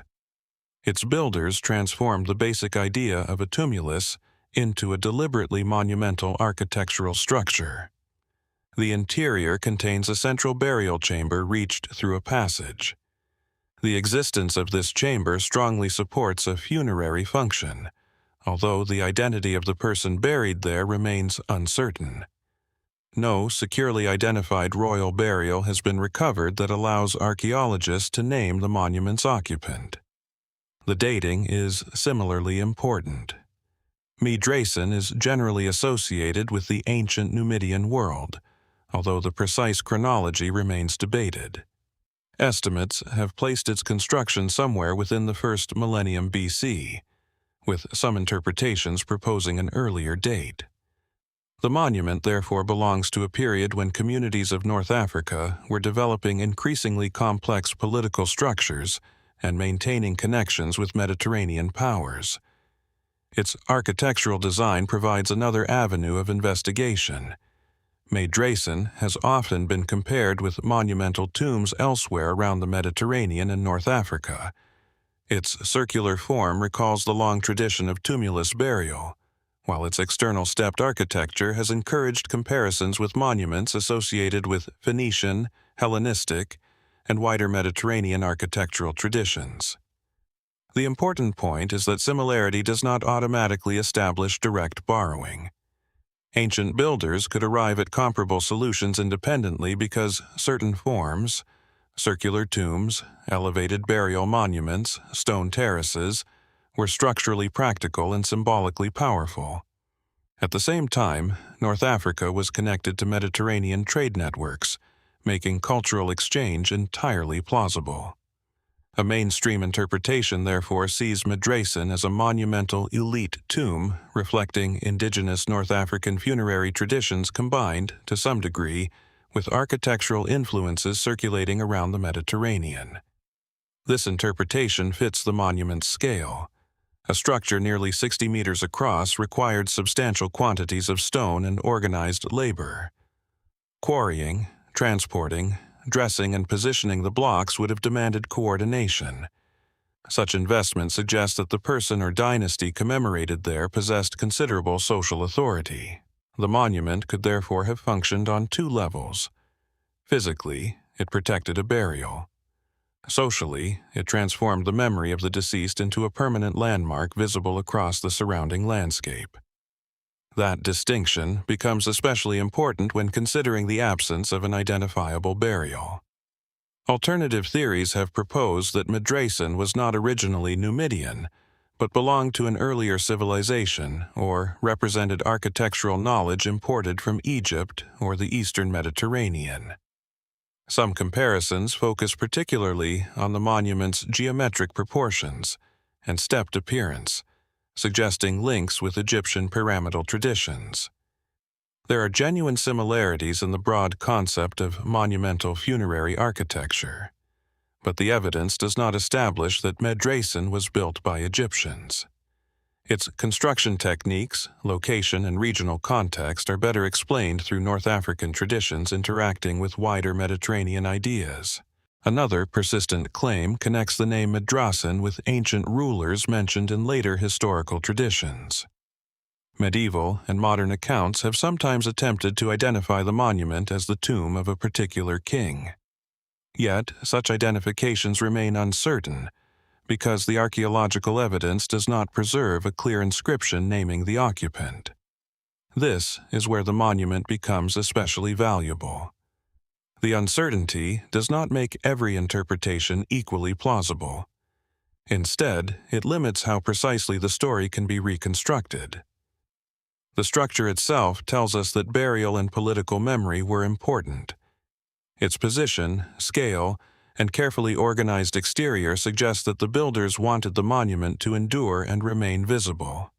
The absence of a securely identified individual may simply reflect the destruction or loss of inscriptions and grave goods over the centuries. There is also evidence that Medracen suffered extensive later disturbance. Stone from ancient monuments was frequently reused in subsequent construction, while exposed structures were vulnerable to erosion and deliberate damage. A monument surviving for more than 2,000 years would inevitably lose portions of its original archaeological context. The most plausible interpretation is therefore that Medracen represents a major elite funerary monument associated with the ancient Numidian cultural world, built through coordinated labor and influenced by a mixture of local traditions and broader Mediterranean architectural currents. Its unusual form demonstrates that North African monumental architecture cannot be reduced to a simple copy of another civilization. What remains uncertain is the exact date of construction, the identity and status of the person buried within it, and the precise cultural influences that shaped its design. Those gaps leave Medracen as a remarkably preserved expression of power and remembrance, while continued archaeological study may gradually separate later legend from the monument's original purpose. The massive profile of Medracen shows how stone could turn the memory of a ruler into a permanent landmark. At Jelling in Denmark, the same impulse appears in a very different form. Here, memory is not concentrated inside a gigantic tomb. It is carved directly into stone, in the open landscape, where words and images were designed to communicate identity, authority, and religious transformation. The Jelling monuments stand in central Jutland, within a landscape once occupied by an important Viking Age settlement. Two carved stones dominate the site. The smaller stone is associated with King Gorm the Old, while the larger and more elaborate monument was erected by his son, Harald Bluetooth. The stones themselves are relatively modest in height compared with monumental structures such as Medracen, but their surfaces carry information of extraordinary historical importance. The larger stone is covered on several sides with runic inscriptions and carved imagery. One face contains a representation of Christ, while another carries an inscription describing Harold's achievements. The physical arrangement immediately suggests deliberate communication. These were not hidden objects. They were positioned within a monumental landscape containing burial mounds, a church, and other features associated with the royal center. Their meaning, therefore, depended partly upon visibility and location. The smaller Jelling Stone provides the first chronological anchor. Its inscription commemorates Gorm's wife, Thyra, and is generally understood to have been erected by Gorm in the 10th century A.D. The wording is concise, but its importance lies in the act itself, a ruler publicly preserving the identity of his family through a permanent monument. The larger stone takes this concept much further. Harold Bluetooth's inscription declares that he won Denmark and Norway and made the Danes Christian. The wording is political as much as commemorative. It presents Harold not simply as a king, but as an agent of territorial consolidation and religious change. From this, a logical deduction follows. The monument functioned as a public statement of legitimacy. Runic inscriptions were not private diary entries. They could preserve memory, but they could also define how future generations were expected to understand the authority of the person who commissioned them. By placing Harold's achievements into durable stone, the monument created a physical version of royal propaganda. The archaeological landscape strengthens this interpretation. The Jelling complex contains 2 large burial mounds and evidence of a substantial palisade or enclosure, while archaeological investigations have identified a large ship-shaped arrangement of posts surrounding the central area. The precise chronology and relationship between these features remain subjects of research, but together they indicate that Jelling was far more than an isolated pair of stones. The monuments belong to a carefully organized royal landscape. The famous imagery on the larger stone introduces another layer. The figure of Christ is rendered within an interlaced artistic style characteristic of Viking Age visual traditions. This is significant because the image does not simply replace Scandinavian artistic language with an imported Christian style. Instead, Christianity is presented through an artistic vocabulary familiar to the local population. That combination supports a nuanced interpretation of Harold's conversion. Rather than viewing Christianization as an abrupt cultural replacement, the Jelling Stone suggests a process in which a new religion was incorporated into existing political and artistic structures. Christianity could become a tool of royal identity, while older visual conventions remained recognizable. Alternative theories sometimes portray the Jelling Stones as containing hidden astronomical codes or precise references to ancient cosmology. The surrounding geometry and unusual monumental layout have encouraged such interpretations. There is genuine evidence that Viking Age societies understood seasonal cycles, orientation, and landscape relationships, but there is currently no strong basis for treating the entire Jelling complex as a sophisticated astronomical instrument. A more restrained explanation is that orientation and geometry served multiple purposes simultaneously. Monumental spaces could organize processions, reinforce political symbolism, and interact with the surrounding landscape without requiring a single hidden mathematical system. The stones themselves also reveal something about literacy. Runic writing was not exclusively decorative. It could communicate names, relationships, claims, and religious statements. The Jelling inscriptions demonstrate that writing had become a powerful instrument for public authority in 10th century Denmark. Yet the exact audience remains difficult to define. Some viewers may have understood the runes directly, while others may have relied upon oral explanation. The monument therefore operated through both written language and visual symbolism. The transition from Gorm to Herald is especially revealing. The smaller stone emphasizes family and remembrance. The larger monument expands the message into territorial power and religious transformation. This suggests a deliberate escalation in royal self-representation. Whether every element was conceived as one unified project is less certain. The Jelling landscape developed over time, and later modifications altered earlier arrangements. Archaeologists must therefore distinguish between features belonging to Harold's reign and those added or transformed afterward. The most plausible interpretation is that the Jelling Stones formed part of a royal monumental program designed to preserve lineage, advertise political authority, and communicate the emergence of Christianity within Denmark. Their significance comes not from a hidden technology or unexplained code, but from the extraordinary clarity with which a 10th-century ruler attempted to shape the historical memory of his own reign. Yet, questions remain about the exact sequence of construction, the function of surrounding structures, and how different groups interpreted the monuments. The stones survive as unusually direct evidence of a society redefining its identity, and of a king determined to ensure that his version of that transformation remained visible long after he was gone. The Jelling Stones show how a carved monument can speak directly about kingship, family, and religious change. On the Swedish island of Gotland, the message becomes more visual. There, a broad limestone slab known as the Tjängvide image stone preserves a remarkable composition of figures, animals, ships, and symbols, an image whose meaning must be reconstructed from fragments of Viking Age visual culture. The stone was discovered at Tjängvide in southeastern Gotland and is generally dated to around the 8th century AD. It is a flat limestone slab, roughly 1.7 meters high, with a carefully carved surface divided into several visual zones. Its shape is irregular but substantial, and its decoration covers much of the visible face. Unlike a runestone, whose primary purpose is to communicate a written message, the Tjängvide stone is dominated by imagery. There is no long explanatory inscription identifying the figures or describing the event represented.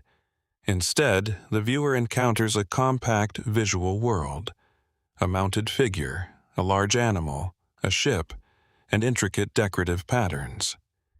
That absence of an obvious narrative caption is precisely what makes the monument important.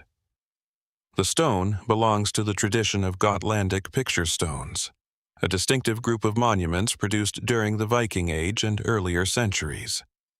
Other Gotlandic stones show ships, warriors, processions, mythological scenes, animals, and ritual imagery. When examined collectively, they provide a visual vocabulary that can be compared across monuments.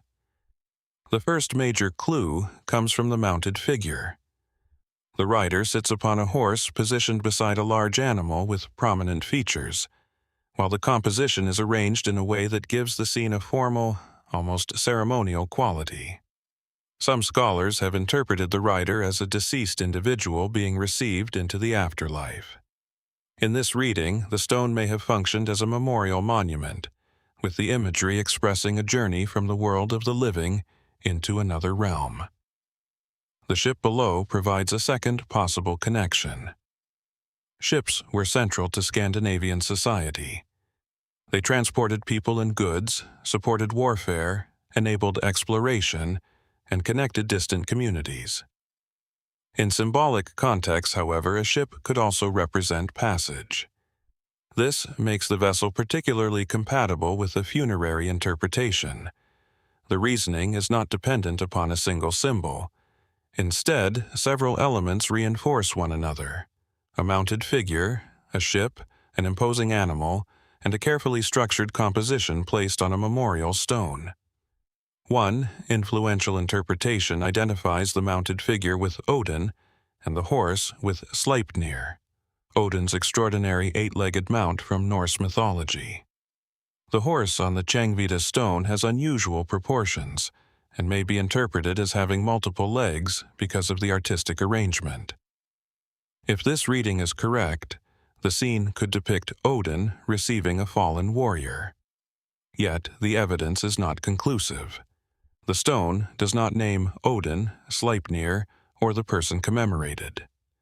Mythological interpretation depends upon comparison with later written sources and other Scandinavian imagery. Those sources were recorded centuries after many picture stones were created, meaning that modern researchers must avoid assuming that later Norse mythology existed in exactly the same form during the stone's production. Another interpretation treats the writer more literally as an elite warrior or deceased member of the community. In that framework, the imagery need not represent a specific god. Instead, it could portray idealized heroic status, using horses, ships, weapons, and animals as symbols of social identity. This interpretation has an important advantage. It does not require every image to correspond to a specific mythological character. The large animal has generated particular debate. Its unusual appearance has encouraged some identifications with mythological creatures, while others regard it as a stylized representation whose precise species is less important than its symbolic role. Scandinavian artists frequently transformed animals into highly patterned forms, making modern zoological identification unreliable. The ship also deserves caution. Although it may symbolize a journey, it could equally reflect the real maritime culture of Gotland. The island occupied a strategic position in Baltic networks, and its inhabitants participated in extensive trade. A ship carved on a memorial could therefore express both practical identity and spiritual symbolism. The stone's location adds another layer. Gotland's picture stones were often associated with burial landscapes and monuments. Their placement suggests that imagery was connected with remembrance, status, and communal memory. The Tjängvide stone should therefore probably be understood within a funerary or commemorative context rather than as an isolated work of decorative art.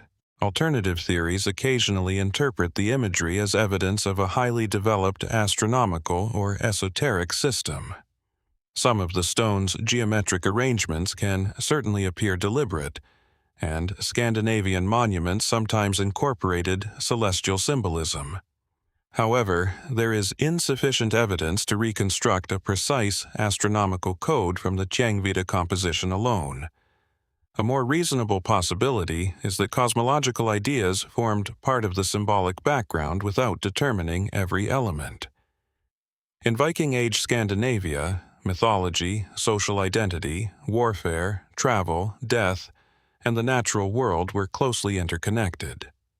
The most plausible interpretation is therefore that the Tjängvide image stone was a commemorative monument whose imagery expressed ideas about status, travel, heroic identity, and perhaps passage into the realm of the dead.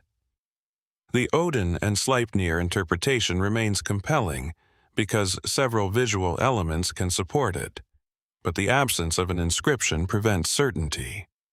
What survives is consequently less a decipherable scene than a carefully constructed visual language, one in which horses, ships, animals, and human figures could carry several layers of meaning at once.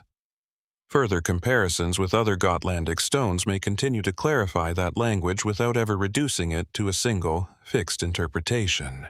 The Tjängvide stone preserves a world through images: a rider, a ship, animals, and symbols arranged across a single slab of limestone. In southwestern Germany, the evidence becomes more intimate and remarkably complete. Instead of a carved surface exposed to the landscape, an entire burial chamber survived beneath an ordinary-looking mound near Hochdorf, preserving the possessions of an elite man who lived during the 6th century BC. The grave was discovered in 1968 near the village of Hochdorf, close to Stuttgart, in the German state of Baden-Württemberg.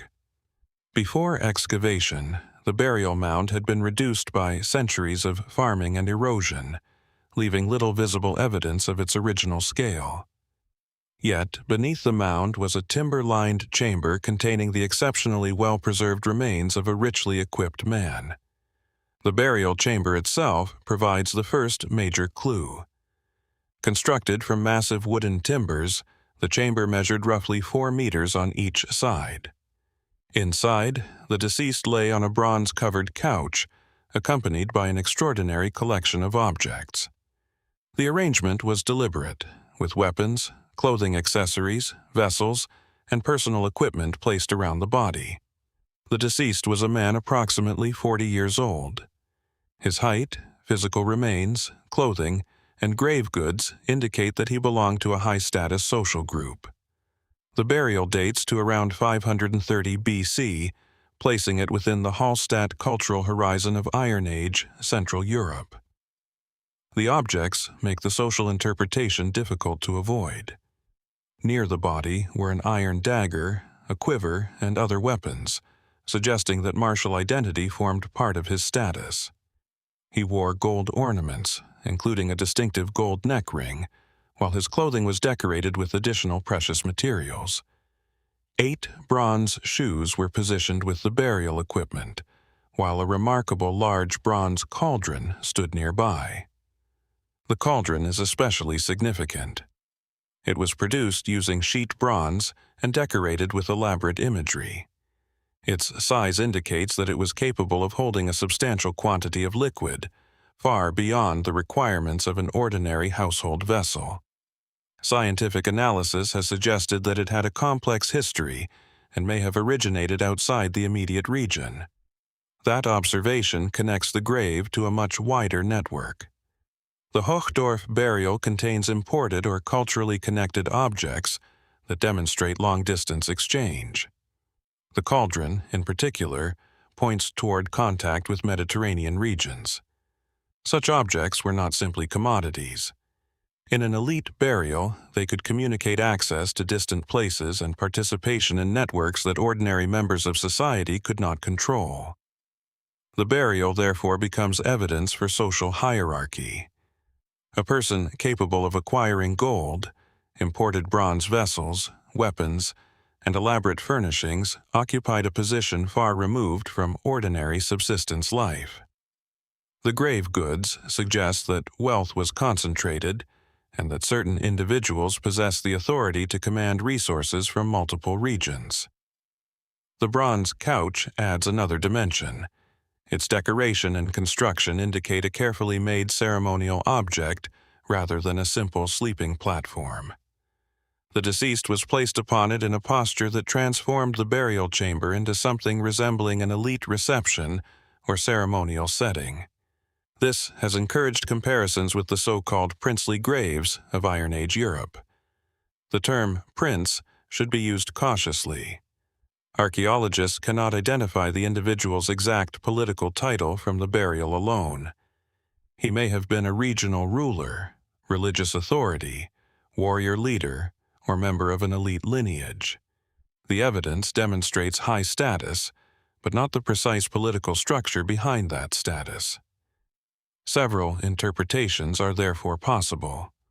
The mainstream view treats the burial as an elite or chiefly grave reflecting the emergence of increasingly hierarchical societies in Iron Age Central Europe. The concentration of wealth, imported objects, weapons, and ceremonial equipment supports this model.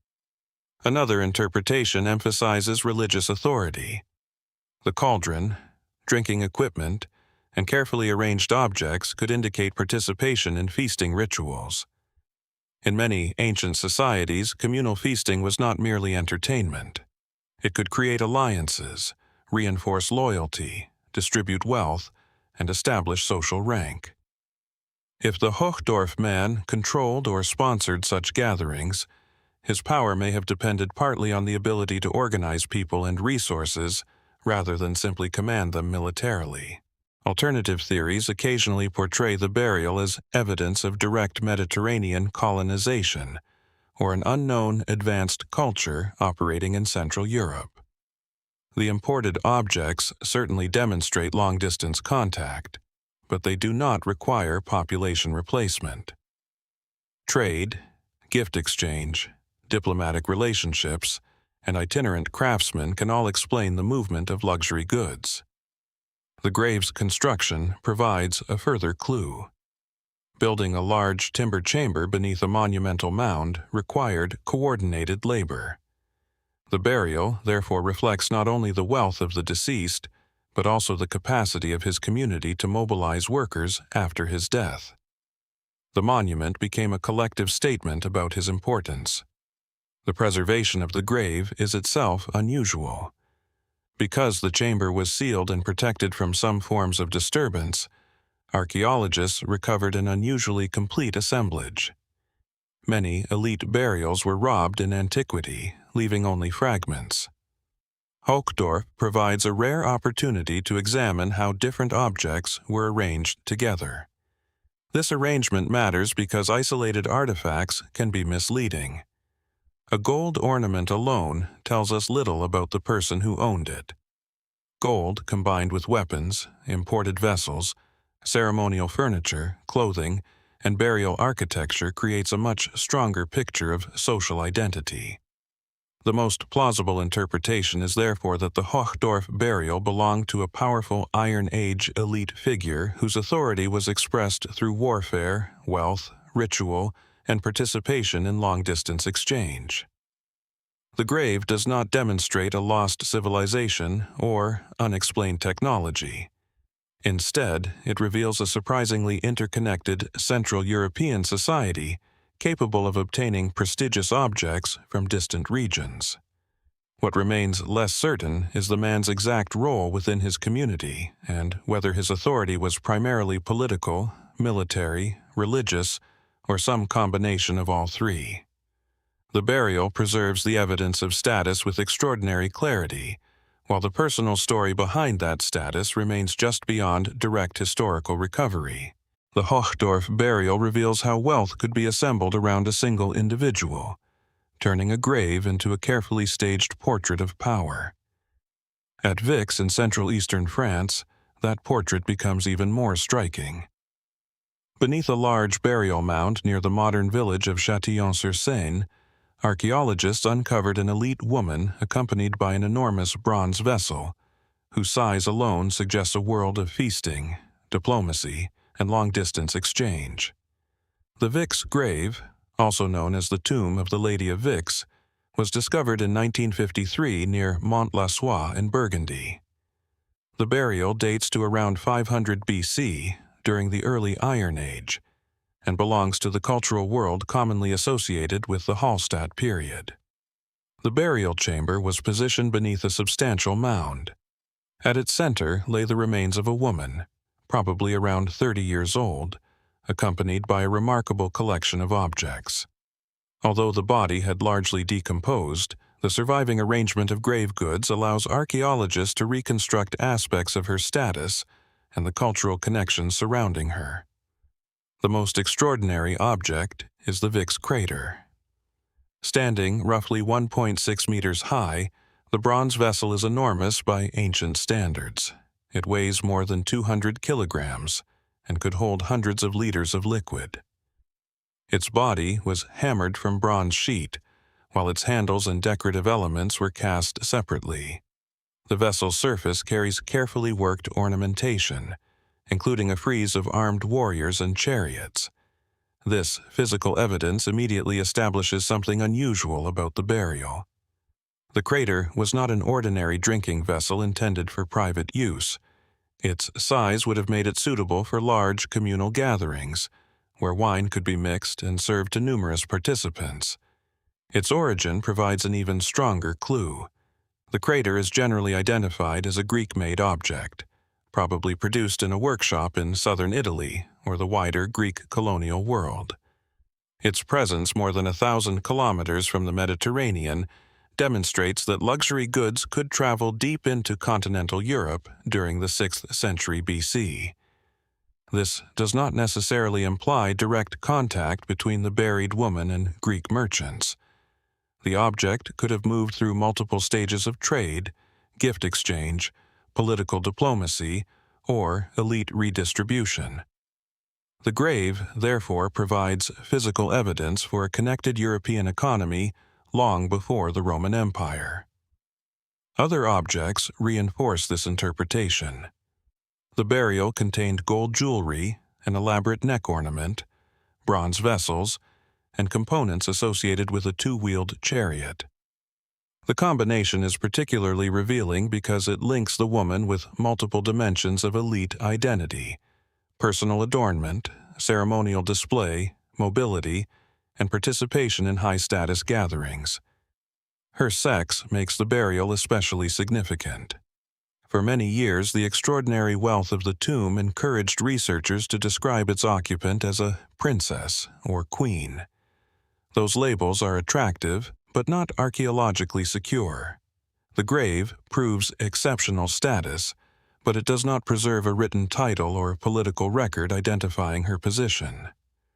Several interpretations therefore remain plausible. She may have been a local ruler or member of a ruling dynasty. Her burial could represent inherited political authority within a regional community centered around Mont-la-Soie. Alternatively, she may have held a religious position.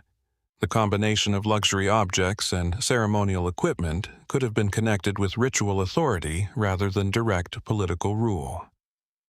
A third possibility is that her status resulted from her role within an elite network of exchange and alliance. In this model, the grave goods represented relationships extending beyond her immediate settlement. The landscape surrounding the tomb strengthens the broader political interpretation. Mont-la-Soie was associated with a substantial settlement and fortified hilltop overlooking the Seine Valley. Its location was strategically valuable, positioned along routes connecting northern Europe with Mediterranean markets. Archaeological evidence indicates that the area participated in long-distance exchange, making the Vix burial part of a wider regional system rather than an isolated phenomenon. The crater may therefore have had a political function during the woman's lifetime. Large-scale feasting was an important mechanism for creating alliances in many ancient societies. A leader able to provide imported wine and prestigious vessels could demonstrate wealth while reinforcing relationships with other elites. The enormous crater may have been a physical symbol of that authority. Alternative theories sometimes portray the burial as evidence of direct Greek settlement deep within France. The Greek object is undeniably foreign, but this interpretation requires more evidence than the crater alone provides. Trade networks can move objects much farther than people move permanently. The decoration of the vessel also reveals cultural interaction. Its imagery reflects Greek artistic traditions, while the context of its discovery is distinctly Celtic or continental European. The combination illustrates that cultural influence did not necessarily mean cultural replacement. Local elites could adopt foreign objects and assign them new meanings within their own social systems. The burial's construction reinforces this point. Creating a monumental tomb required collective labor and deliberate planning. The community did not simply bury a wealthy individual, it created a visible landscape marker capable of preserving social memory. The most plausible interpretation is therefore that the Vix burial belonged to an exceptionally high-status woman connected with the elite society centered around Mont-la-Soie. The Greek crater demonstrates the reach of Mediterranean trade and the ability of continental elites to acquire extraordinary foreign objects, while the chariot equipment, jewelry, and monumental burial indicate a complex system of status and ceremonial identity. Whether the woman was a political ruler, religious authority, or member of an influential dynasty remains uncertain. What the evidence establishes more securely is that, around 500 BC, the societies of Central Europe were deeply connected to distant worlds, and that one remarkable woman was important enough for those connections to be placed beside her in the grave. The Vix burial showed how a single grave could reveal an entire network of power, stretching from inland Europe toward the Mediterranean. At Vergina, in northern Greece, the evidence becomes even more politically charged. Here, beneath an unassuming landscape near the ancient city of Aigai, monumental underground tombs preserve the remains of individuals from the Macedonian royal house, surrounded by objects created for ceremony, warfare, and elite display. The archaeological site lies in the modern region of Macedonia, where low hills rise above the surrounding plain. Ancient Aigai, traditionally regarded as the first capital of the Macedonian kingdom, occupied this landscape before the political center shifted eastward to Pella. The royal cemetery contains several monumental burial structures, many concealed beneath large earthen mounds. The tombs are constructed from carefully cut stone and organized according to a sophisticated architectural plan. Their facades imitate the appearance of monumental buildings, while the interiors contain chambers connected by passageways. Painted decoration survives on some walls, including architectural motifs, figures, hunting scenes, and mythological imagery. The physical arrangement immediately distinguishes these burials from ordinary graves. The tombs were designed to be monumental but concealed. Their entrances could be closed with substantial stone doors, while the burial chambers were protected beneath earth.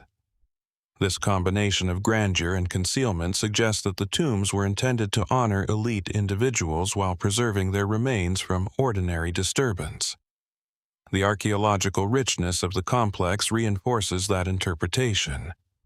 Weapons, armor, jewelry, ceremonial vessels, furniture, and luxury objects were deposited within the tombs. Some items were made from gold or silver, while others demonstrate sophisticated craftsmanship in bronze, ivory, glass, and painted materials. These objects are important because they were not merely decorations. They formed a material portrait of Macedonian elite identity. Weapons suggest martial status. Gold wreaths and jewelry communicate rank. Drinking vessels indicate participation in elite feasting traditions.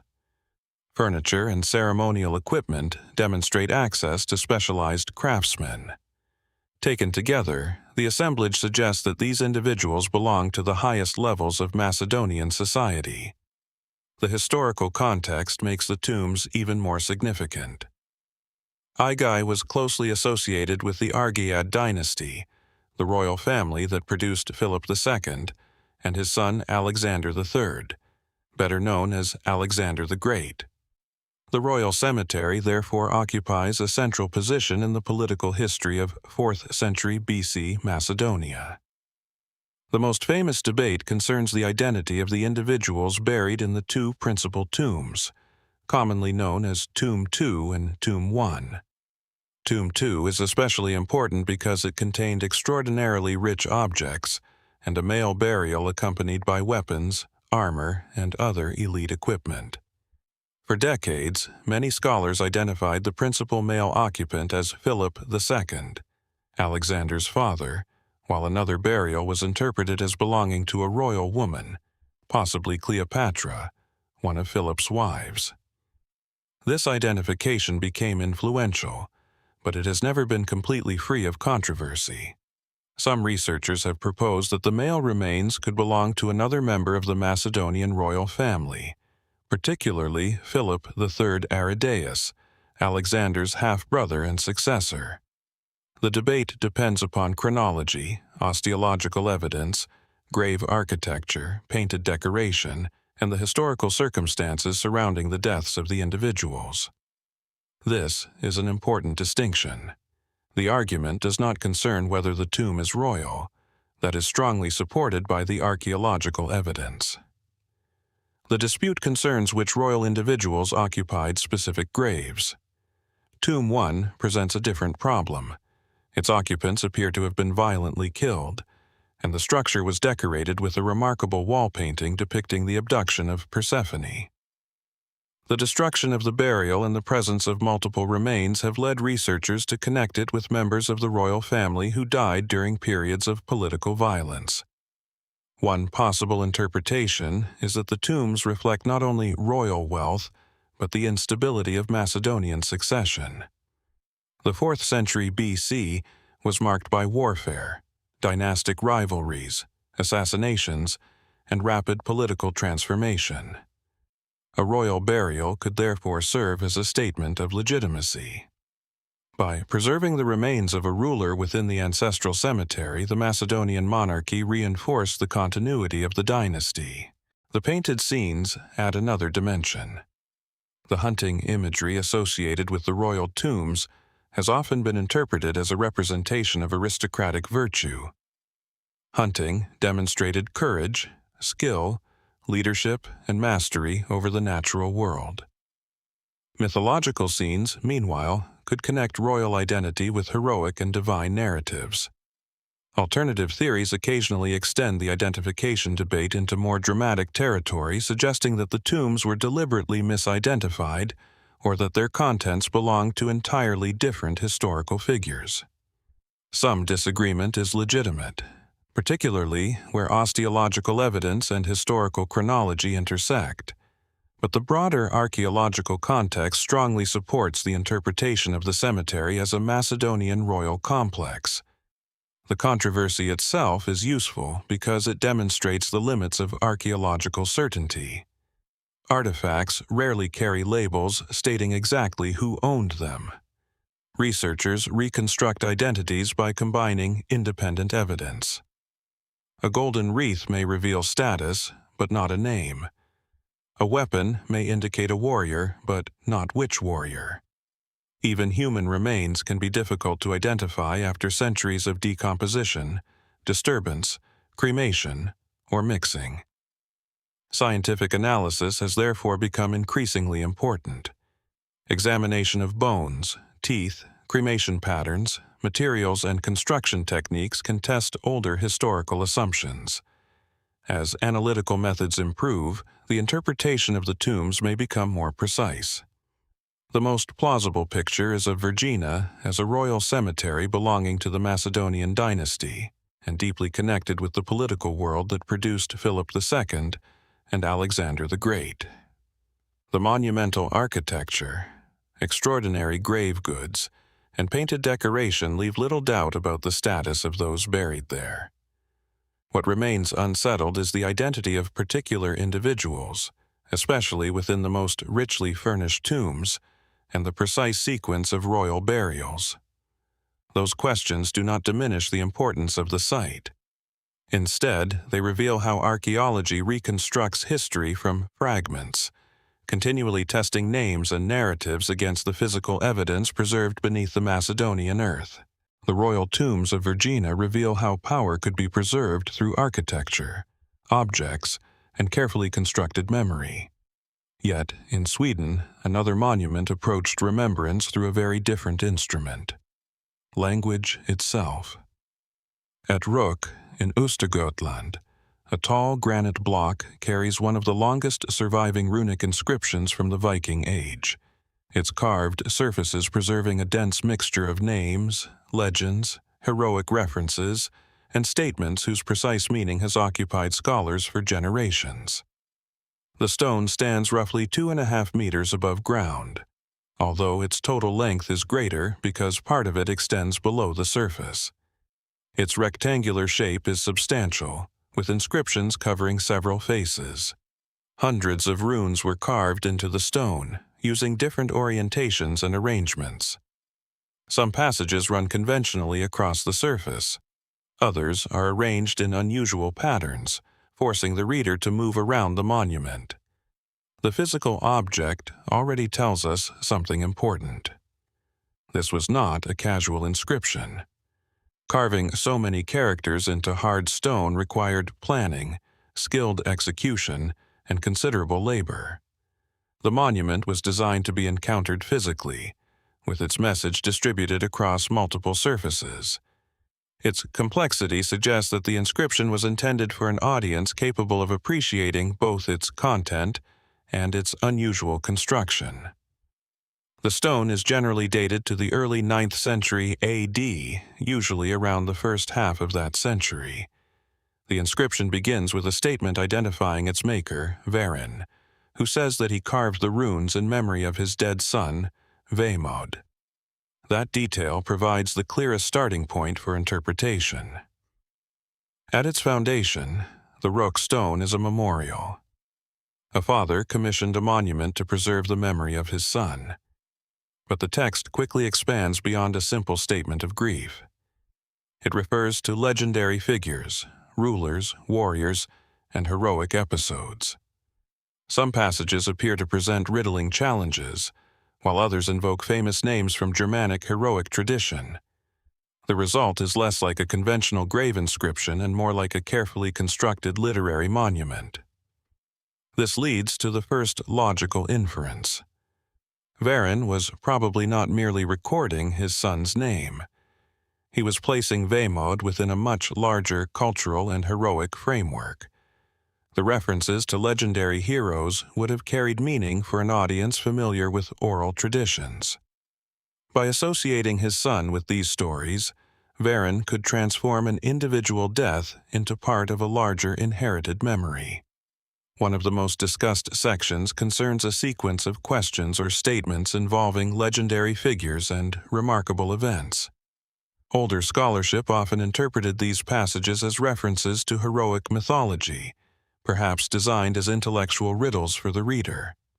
That interpretation remains plausible, but the inscription has produced several competing readings. One influential approach sees the stone primarily as a monument of elite cultural knowledge. Varen may have deliberately displayed his command of genealogy, mythology, and poetic tradition. In this interpretation, the complexity itself was part of the message. Knowing the stories meant belonging to a particular cultural world. Another interpretation places greater emphasis on political memory. The references to legendary rulers and battles could have helped construct an ideological connection between the local elite and a prestigious heroic past. There is evidence supporting this broader framework.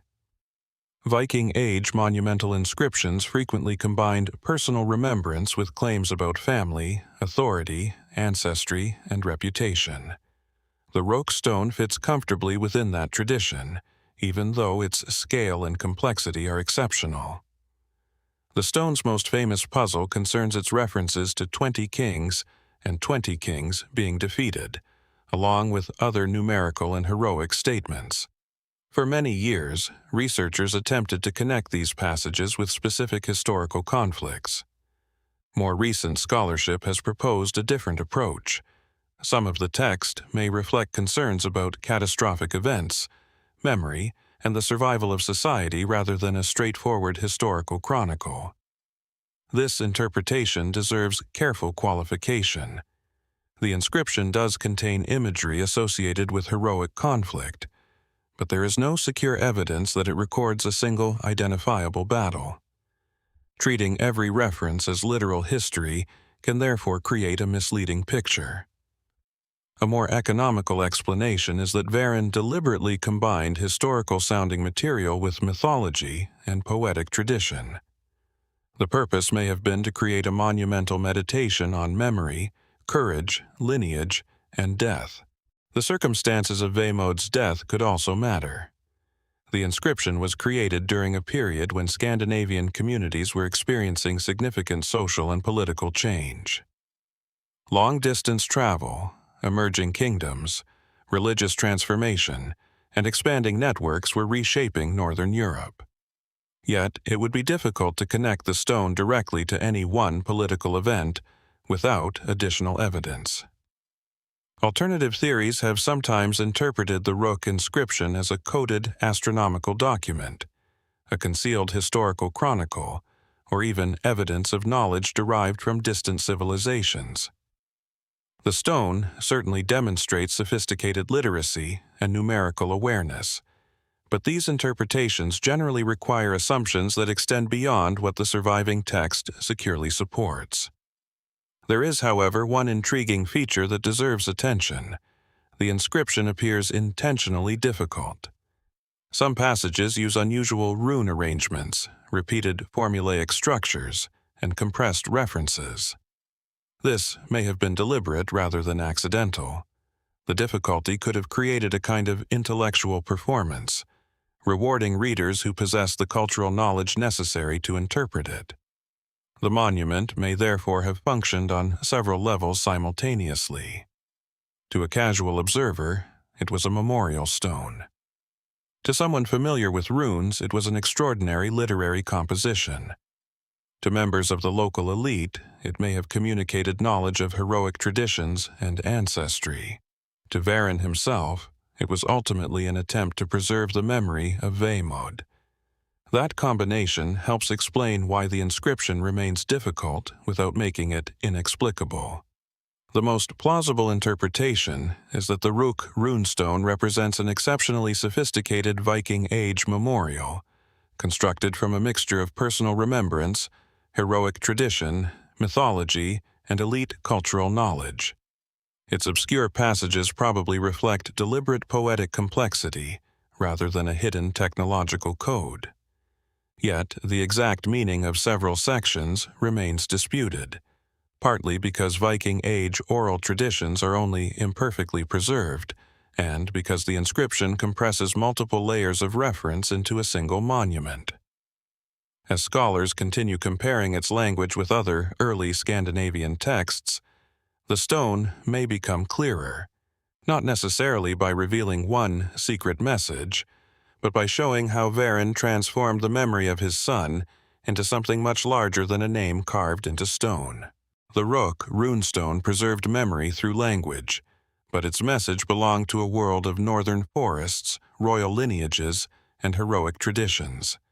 Far to the east, and separated by thousands of kilometers of ocean, another monument reveals a different kind of memory, one built through trade, stone, religion, and maritime power. On the Tanzanian island of Kilwa Kisiwani, the remains of a once prosperous Swahili city still occupy a landscape shaped by centuries of Indian Ocean exchange. The island lies just off the southern coast of Tanzania, surrounded by shallow waters, coral reefs, mangrove channels, and the open Indian Ocean. From the sea, its archaeological remains can appear deceptively quiet. Broken walls emerge from vegetation. Coral stone foundations trace the outlines of vanished houses. Among them stand the Great Mosque, the Husuni Kubwa Palace complex, tombs, wells, and fragments of streets and courtyards. The material is distinctive. Many buildings were constructed from locally available coral rag, a porous limestone formed from ancient reef material. Builders cut the stone into manageable blocks and joined it with lime mortar. Some structures were plastered and carefully finished, while others retained more functional surfaces. The result was an architectural landscape that appears modest in individual fragments, but becomes impressive when reconstructed as a settlement. Kilwa was not an isolated coastal village. Archaeological evidence indicates that the island developed into one of the major commercial centers of the medieval Swahili coast, particularly between the 11th and 15th centuries A.D. That chronology provides the first major framework for understanding the ruins. The city occupied a strategic position along Indian Ocean sailing routes connecting the East African coast with Arabia, Persia, India, and beyond. Seasonal monsoon winds made these maritime networks surprisingly predictable. Ships could travel between distant ports by taking advantage of changing wind directions during different parts of the year. Kilwa's prosperity therefore depended partly on geography. But geography alone does not explain the city's development. A useful comparison comes from the archaeological material itself. Imported ceramics from the Persian Gulf, the wider Islamic world, China, and South Asia have been recovered at Kilwa, demonstrating that goods moved through the settlement from multiple regions. This creates a logical chain. A city positioned beside major maritime routes attracts ships. Ships require harbor facilities and merchants. Merchants require storage, markets, residences, religious institutions, and political authorities capable of maintaining order. Over time, these requirements produce increasingly complex urban infrastructure. Kilwa's architecture reflects precisely this process. The Great Mosque is among the most significant surviving structures. Its earliest phases date to the medieval period, with later expansions producing a much larger complex. The mosque was constructed largely from coral stone and incorporated columns, arches, and carefully organized prayer spaces. Its presence demonstrates more than religious affiliation. A large mosque required investment, skilled craftsmen, and an organized community capable of maintaining it.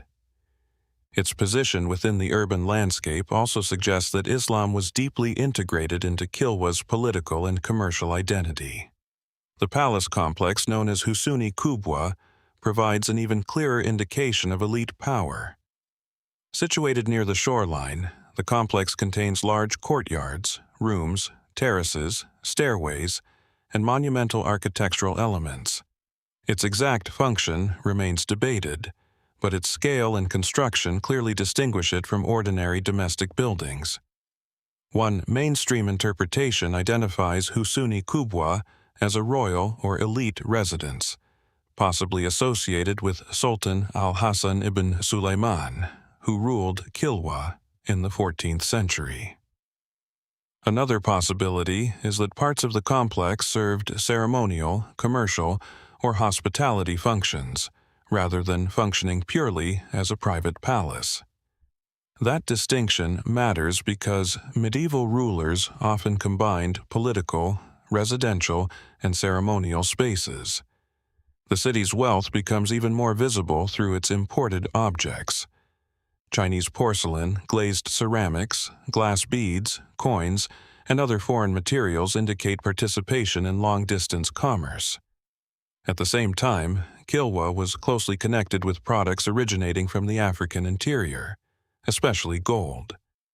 This is where the city's broader significance emerges. Kilwa's position allowed merchants to participate in a chain linking the interior of southeastern Africa to the maritime economy of the Indian Ocean. Gold from inland regions could move toward the coast, where it entered international commercial networks. Ivory and other African commodities were also important.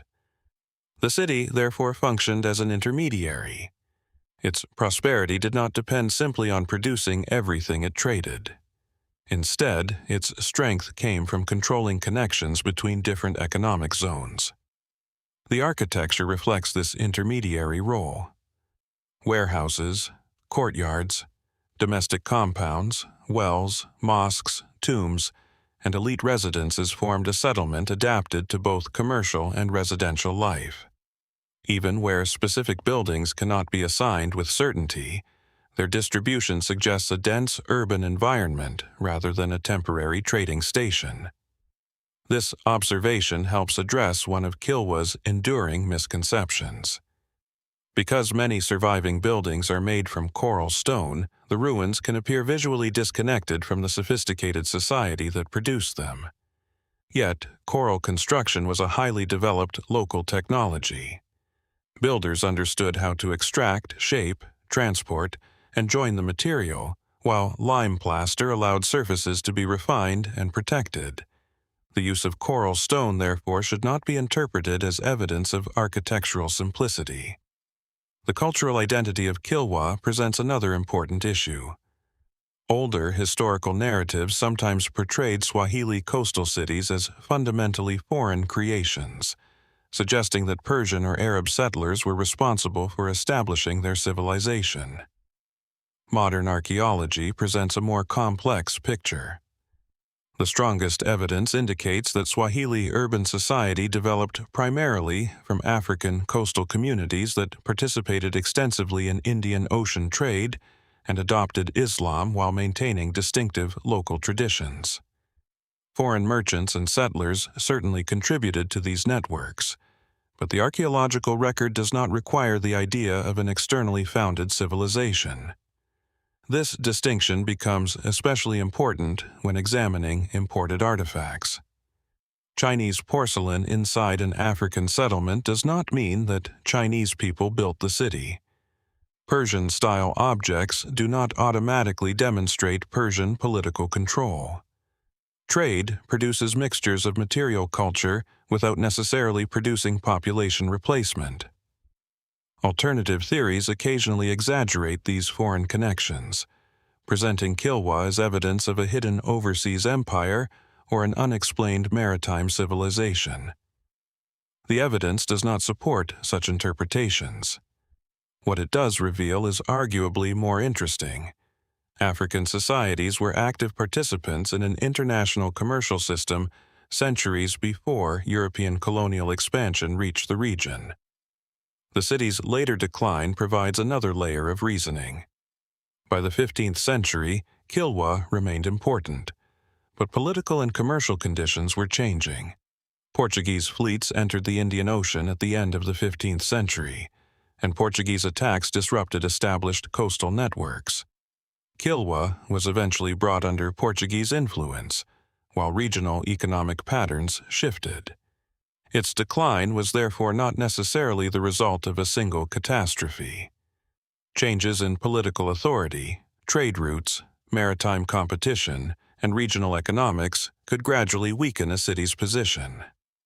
The most plausible interpretation is that Kilwa Kisiwani developed as a powerful Swahili urban and commercial center because its African coastal population successfully connected inland resources with the wider Indian Ocean economy. Its coral stone architecture, monumental mosque, elite compounds, imported ceramics, and evidence of long-distance commerce collectively demonstrate a sophisticated society shaped by both local traditions and international exchange. Yet some functions within the surviving ruins remain uncertain, particularly the exact purpose of individual elite structures and the organization of commercial activity. The fragments still visible today suggest not an isolated mystery, but a complex maritime city whose full economic and social structure is only partly recoverable from the archaeological record. The coral stone walls of Kilwa reveal how maritime exchange could transform a coastal settlement into a center of wealth, religion, and political authority. Far inland, beside the Nile in northern Sudan, another landscape demonstrates how geography could shape power in a very different way. At Jebel Barkal, a solitary sandstone mountain rises sharply from the surrounding plain, its cliffs and monuments forming a sacred landscape that remained important for centuries. The mountain itself is the first thing to examine. Jebel Barkal rises dramatically above the relatively flat terrain near the Nile. Its sandstone mass is not especially high by modern mountain standards, but its isolated form gives it an unusual visual presence. Most distinctive is a tall, narrow pinnacle projecting from the main cliff. From certain angles, this natural feature resembles a monumental crown or upright pillar. That appearance was not merely visually interesting to ancient observers. It became central to the religious meaning of the site. At the foot of the mountain lie the remains of temples, pyramids, palaces, and other structures. Many were constructed from sandstone blocks, while later rebuilding introduced additional materials and architectural styles. The monuments are distributed across an area that developed over many generations, rather than according to one single construction plan. This distinction is important. Jebel Barkal was not simply a temple complex built at one moment. It was a sacred landscape repeatedly modified by different rulers and communities. The earliest major monumental development belongs to the Kushite period, although the site's religious importance was closely connected with earlier Egyptian traditions. During the New Kingdom, Egyptian rulers established a strong presence in Nubia, and Jebel Barkal became associated with the cult of Amun. The location itself helps explain why. The mountain stands close to the Nile, near the ancient city of Napata. The river provided transportation, agricultural resources, and communication, while the isolated mountain supplied a powerful natural landmark. A sacred center placed beside both features could function as a religious and political focal point. The natural pinnacle became especially significant. Ancient Egyptians and Kushites appear to have interpreted the unusual rock formation as a sacred manifestation associated with Amun. Some representations connect the mountain's form with a divine crown or uraeus-like symbol. Whether the pinnacle was understood as a literal divine presence or as a visual emblem of sacred authority is more difficult to establish. The archaeological pattern, however, is clear. Architecture was deliberately positioned around the mountain. Temples were constructed at its base, creating an artificial architectural extension of the natural landscape. This suggests that the builders were not simply placing buildings wherever space was available. They were integrating natural geology into religious design. The Great Temple of Amun is particularly important. Although heavily damaged, its surviving remains indicate a large monumental complex with pylons, courts, columns, sanctuaries, and processional spaces. Its scale demonstrates that Jebel Barkal was not a minor provincial shrine. The temple was connected with the cult of Amun, one of the most important deities in ancient Egyptian religion. But the story changes significantly when Kushite rulers made Napata the center of their kingdom. From approximately the 8th century BC onward, Kushite kings ruled a powerful state stretching through large parts of the Nile Valley. Several Kushite rulers adopted Egyptian royal traditions, commissioned monuments in Egyptian architectural styles, and emphasized their relationship with Amun. Jebel Barkal therefore became more than a religious site. It became a statement of kingship. The logic is straightforward. If the ruler was believed to receive authority from the chief deity of the kingdom, then controlling the sanctuary associated with that deity strengthened political legitimacy. Royal monuments built around the sacred mountain could communicate that relationship to subjects and visiting delegations. The pyramids at Jebel Barkal provide another striking example. Unlike the massive pyramids of Giza, the Kushite pyramids are comparatively narrow and steep, with small footprints and sharply inclined sides. Many were built as royal or elite funerary monuments. Their presence demonstrates that Kushite rulers adapted the ancient pyramid tradition to their own political and religious environment. The differences are revealing. The Kushite pyramids were not simply copies of Old Kingdom Egyptian monuments. Their proportions, chapel arrangements, decorative traditions, and historical context developed within a distinct Nubian tradition. This supports the mainstream archaeological interpretation that Kushite civilization consciously adopted and transformed Egyptian religious and royal symbolism rather than merely imitating it. There was also a political reason for this adaptation. Kushite rulers sometimes presented themselves as restorers of traditional Egyptian religion. During periods when Egypt experienced political fragmentation, Kushite kings could portray themselves as legitimate defenders of ancient religious order. Jebel Barkal was perfectly suited to that message because its association with Amun gave the royal dynasty a sacred geographical foundation. The site therefore provides evidence for cultural interaction rather than a simple division between Egyptian and Nubian. Alternative interpretations sometimes suggest that Jebel Barkal's unusual mountain pinnacle indicates an astronomical observatory or a sophisticated prehistoric scientific installation. The site's orientation toward the Nile, its natural geometry, and its repeated monumental development can certainly encourage such speculation. Yet, the archaeological evidence more strongly supports a religious explanation. Temples, royal inscriptions, divine imagery, offerings, and funerary monuments consistently connect the site with worship and kingship. Astronomical observations may have formed part of religious practice, as they did in many ancient societies, but there is no strong evidence that the mountain functioned primarily as a scientific observatory. Another recurring interpretation focuses on the mountain's resemblance to a crown or serpent. This has led some researchers to propose that its shape was intentionally selected because it resembled a royal symbol. The more cautious explanation is that the natural formation itself became meaningful because of its unusual appearance. Ancient religious traditions frequently transformed distinctive natural landmarks into sacred geography. Once, a community associated a particular mountain with divine presence. Later, architecture could reinforce that interpretation. Jebel Barkal's long history supports this process. The site remained important through changing political circumstances. When the Kushite royal center shifted from Napata toward Meroe, Jebel Barkal continued to possess religious significance.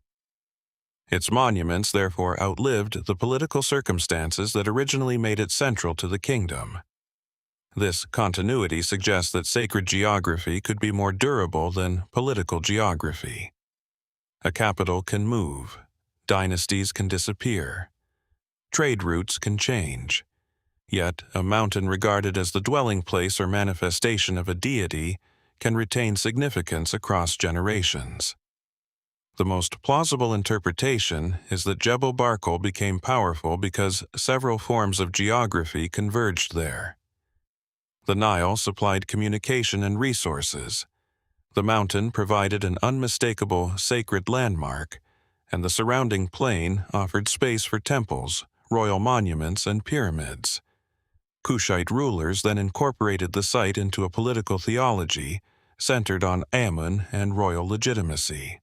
The evidence strongly favors a religious and dynastic interpretation over theories of a hidden technological complex, although the precise meaning attached to the natural pinnacle likely changed over time.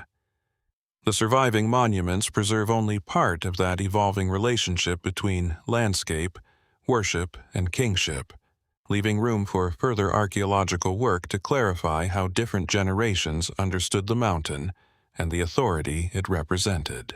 The sacred mountain of Jebel Barkal shows how a natural landmark could become inseparable from political authority and religious memory. On the Aegean island of Santorini, another landscape preserves a very different kind of transformation.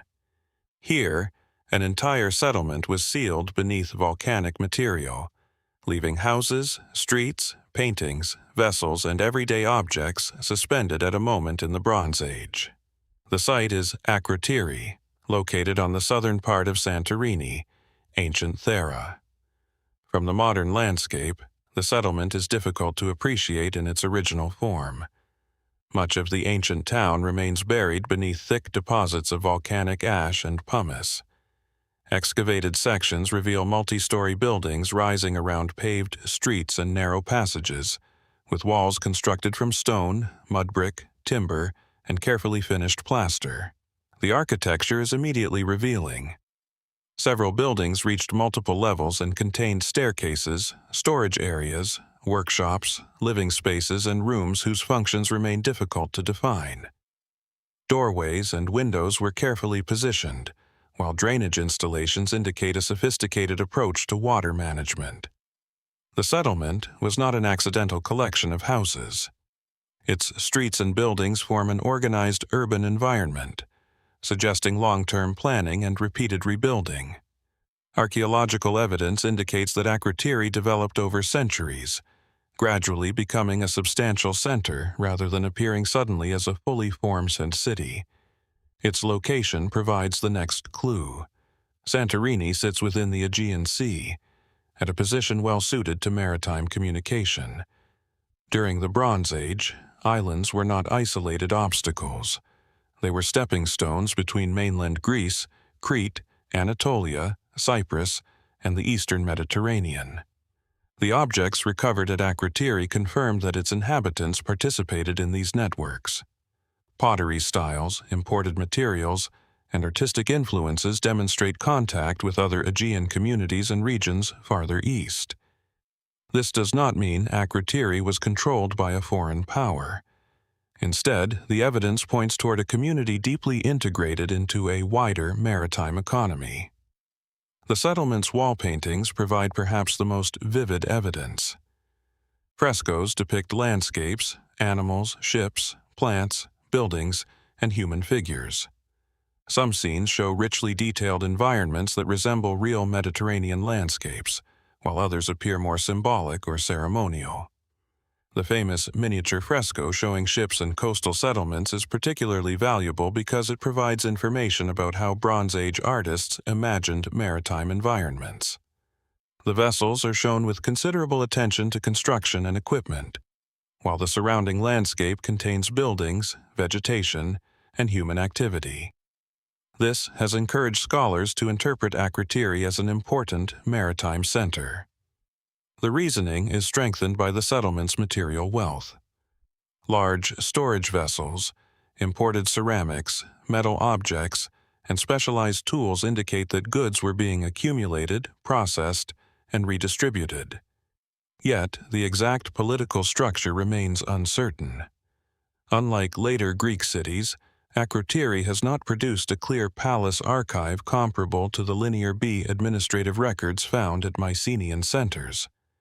There is no securely identified king's palace dominating the excavated settlement. That absence has produced several interpretations. One mainstream view is that Akrotiri was a prosperous urban community governed by an elite group rather than a centralized monarch. Wealth may have been distributed among several powerful households, merchants, religious authorities, or administrators. Another interpretation emphasizes its possible connection with the Minoan world of Crete. The architecture, artistic conventions, and writing traditions found at Akrotiri show strong Minoan influence. Some scholars have therefore proposed that Crete exercised political or cultural authority over the settlement.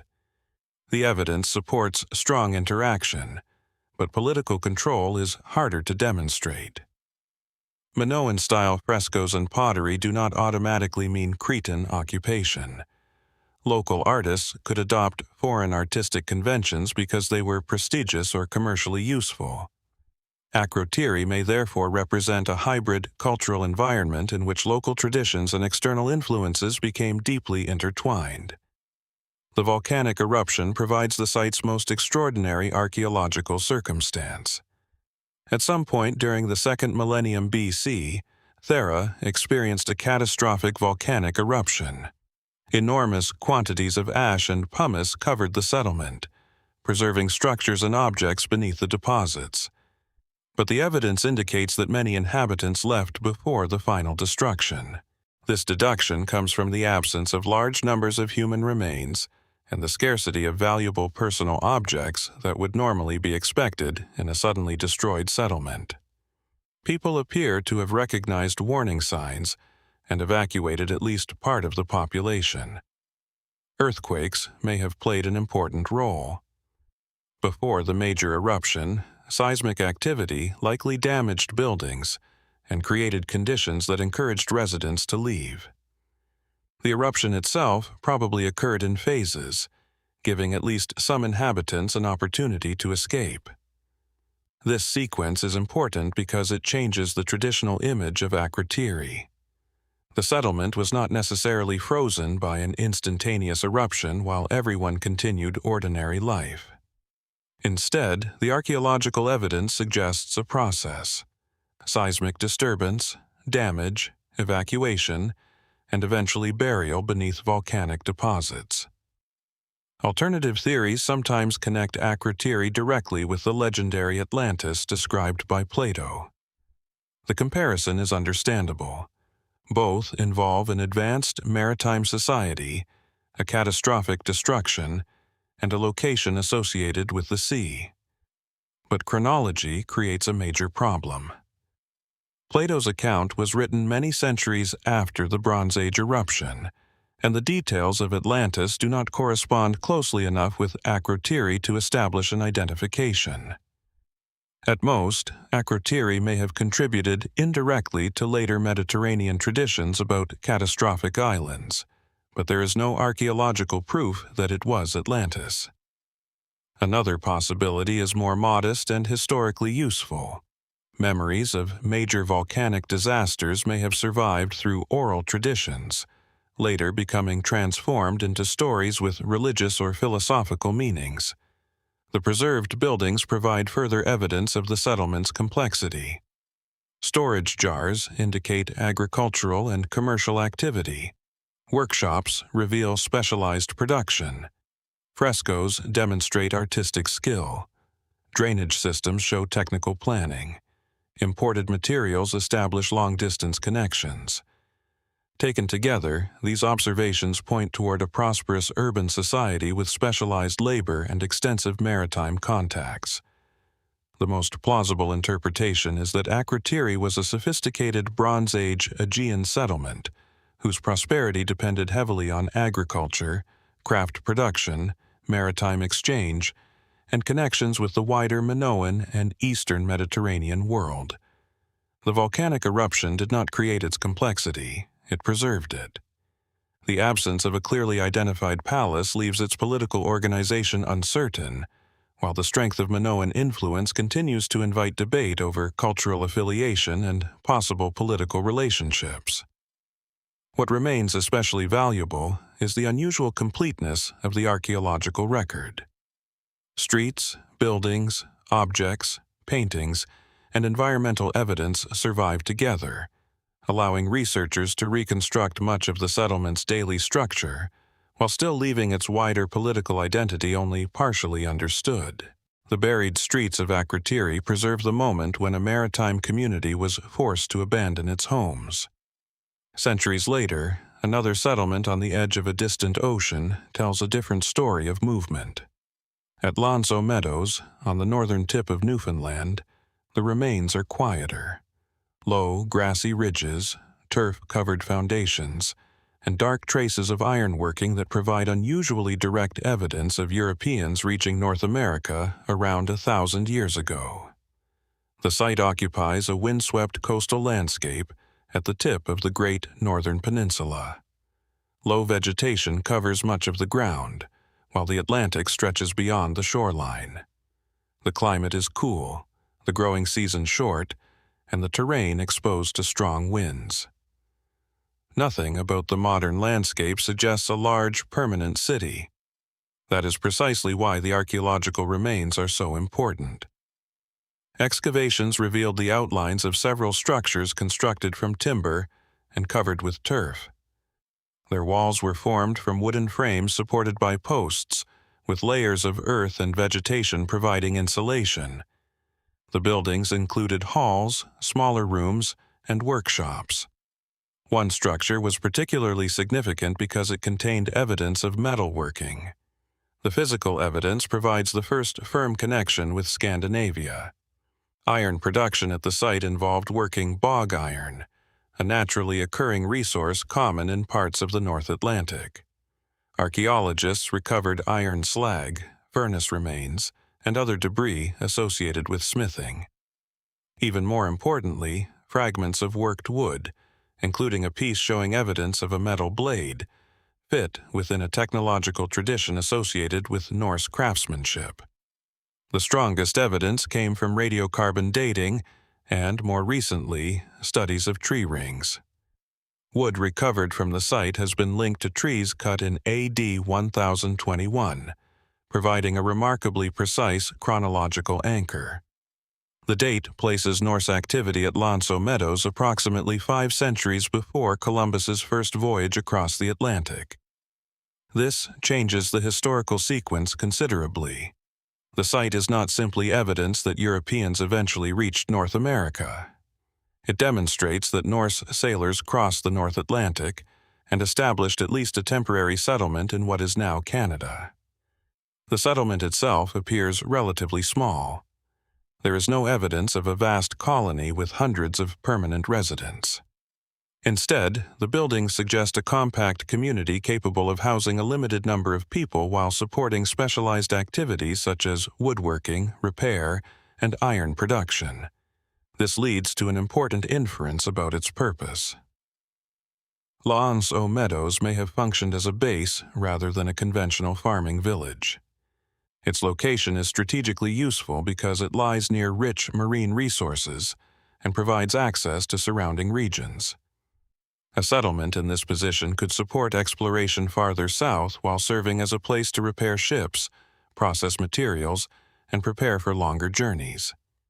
The archaeological evidence fits this possibility, but it does not prove that the settlement was used only for exploration. Some structures resemble Norse halls, while others could have served as workshops or storage areas.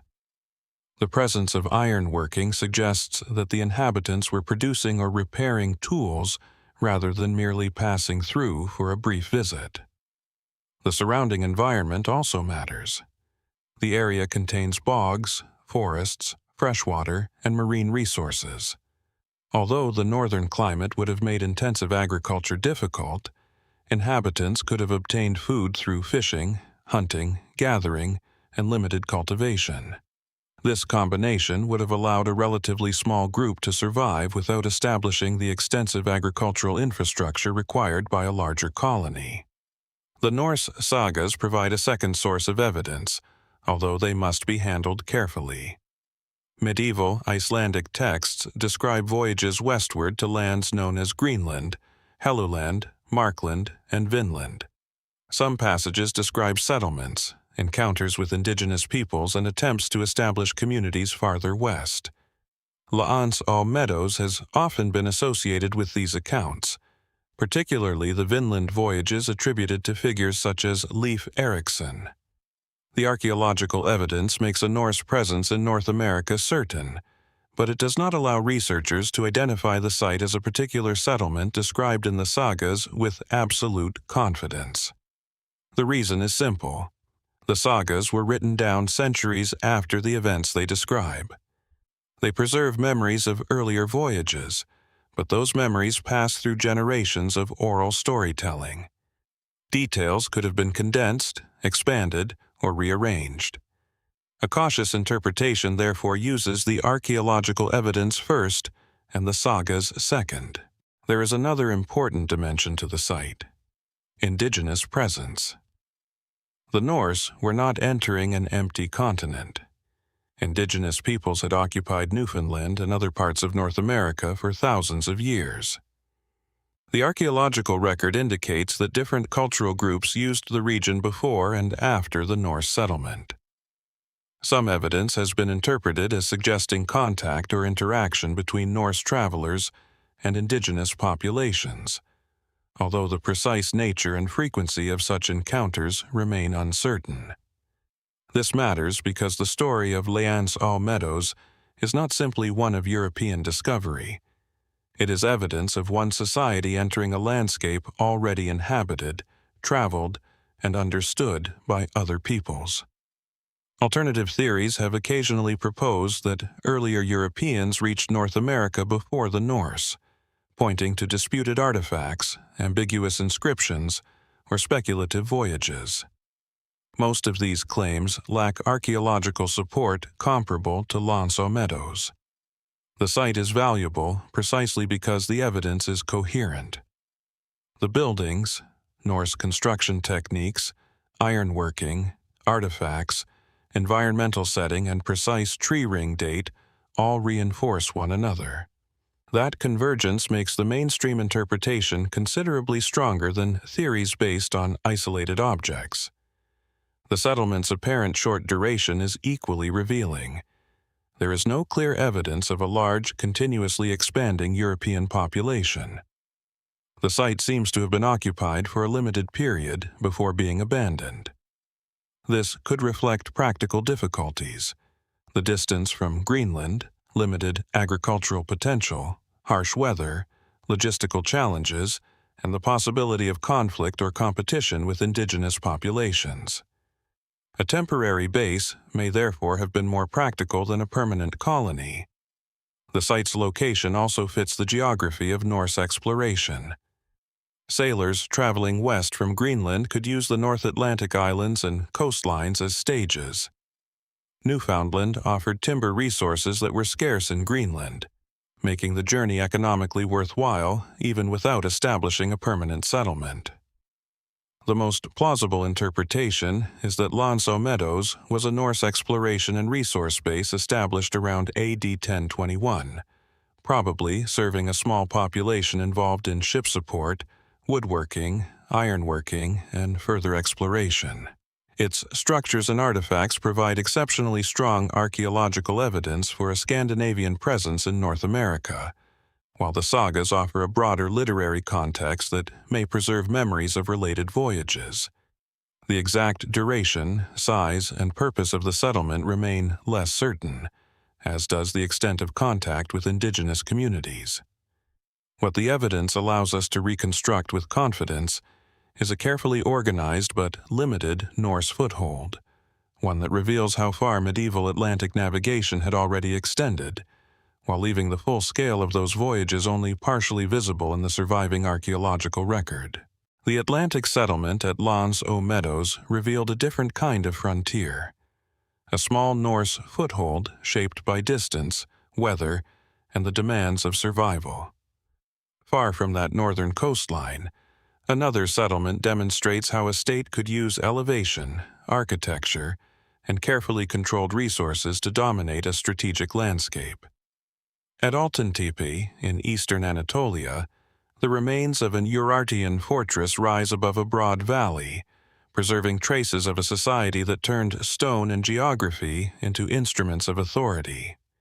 The first impression comes from the landscape itself. Altıntepe occupies a prominent rocky elevation near modern Erzincan, overlooking the surrounding plain and the routes that pass through the region. The position is naturally commanding. From elevated ground, movement across the valley could be observed over considerable distances, while the surrounding terrain provided access to agricultural resources and communication corridors. The fortress was therefore not placed randomly. Its location reflects a broader Urartian strategy of establishing fortified centers where geography could strengthen political control. Across the Armenian highlands and eastern Anatolia, Urartian rulers repeatedly selected hills, cliffs, and elevated terraces for their settlements. Altıntepe belongs to this larger architectural system. The surviving remains include substantial defensive walls, religious buildings, storage areas, monumental tombs, and other structures. Stone forms the durable foundation of much of the complex, while mud brick was used extensively for walls and upper sections. The contrast between these materials is practical rather than mysterious. Stone withstands pressure and weather more effectively, while mud brick permits rapid construction and substantial wall thickness. Yet, the arrangement of the structures tells us more than their materials. Altıntepe appears to have contained several distinct functional zones. Defensive architecture occupied the strategically important portions of the settlement, while religious and funerary structures were positioned within the protected area. Storage facilities indicate that supplies were accumulated and managed on site. This combination suggests an organized center rather than a simple military camp. To understand why, it helps to follow the evidence step by step. A permanent garrison requires food. Food requires storage. Storage requires labor, supervision, and systems for receiving and distributing supplies. A large, fortified settlement also requires administrators, craftsmen, religious specialists, and people responsible for maintaining infrastructure. The presence of storage areas at Altıntepe therefore fits naturally with the needs of a permanent regional center. The same reasoning applies to its location. A fortress controlling an important route would have benefited from reliable supplies. Agricultural production in the surrounding valley could provide grain and other resources, while the fortress could collect, preserve, and redistribute them. The buildings do not prove exactly how this system operated, but the architectural combination makes centralized resource management a reasonable interpretation. This is where the Urartian state becomes important. Urartu emerged as a major power during the first millennium BC, centered in the mountainous regions surrounding Lake Van and extending into eastern Anatolia and neighboring territories. Its rulers were known for constructing fortified settlements, irrigation systems, roads, temples, and large storage facilities. These projects required coordinated labor. Stone had to be quarried. Timber had to be obtained. Bricks had to be manufactured. Food had to support workers. Roads and supply routes had to remain functional. Altıntepe can therefore be viewed not as an isolated fortress, but as one component of a larger administrative network. Its monumental tombs provide particularly revealing evidence. Archaeological excavations uncovered richly equipped burial structures associated with individuals of elevated status. Grave goods included objects made from metal and other valuable materials, demonstrating access to considerable resources. The architecture of the tombs is equally significant. Constructing substantial underground or semi-subterranean burial chambers required planning and labor. Their presence within the fortified complex suggests that the settlement was connected to an elite social hierarchy in which political authority, wealth, and funerary display were closely related. This leads to another inference. If high-status individuals were buried in monumental tombs at the fortress, then Altıntepe may have been more than an administrative station. It may also have served as a residence or ceremonial center for members of the ruling class. The religious architecture strengthens this possibility. Urartian temples commonly followed a recognizable architectural tradition, often incorporating substantial stone foundations and carefully defined sacred spaces. At Altıntepe, the remains of a temple complex have been associated with this wider religious system.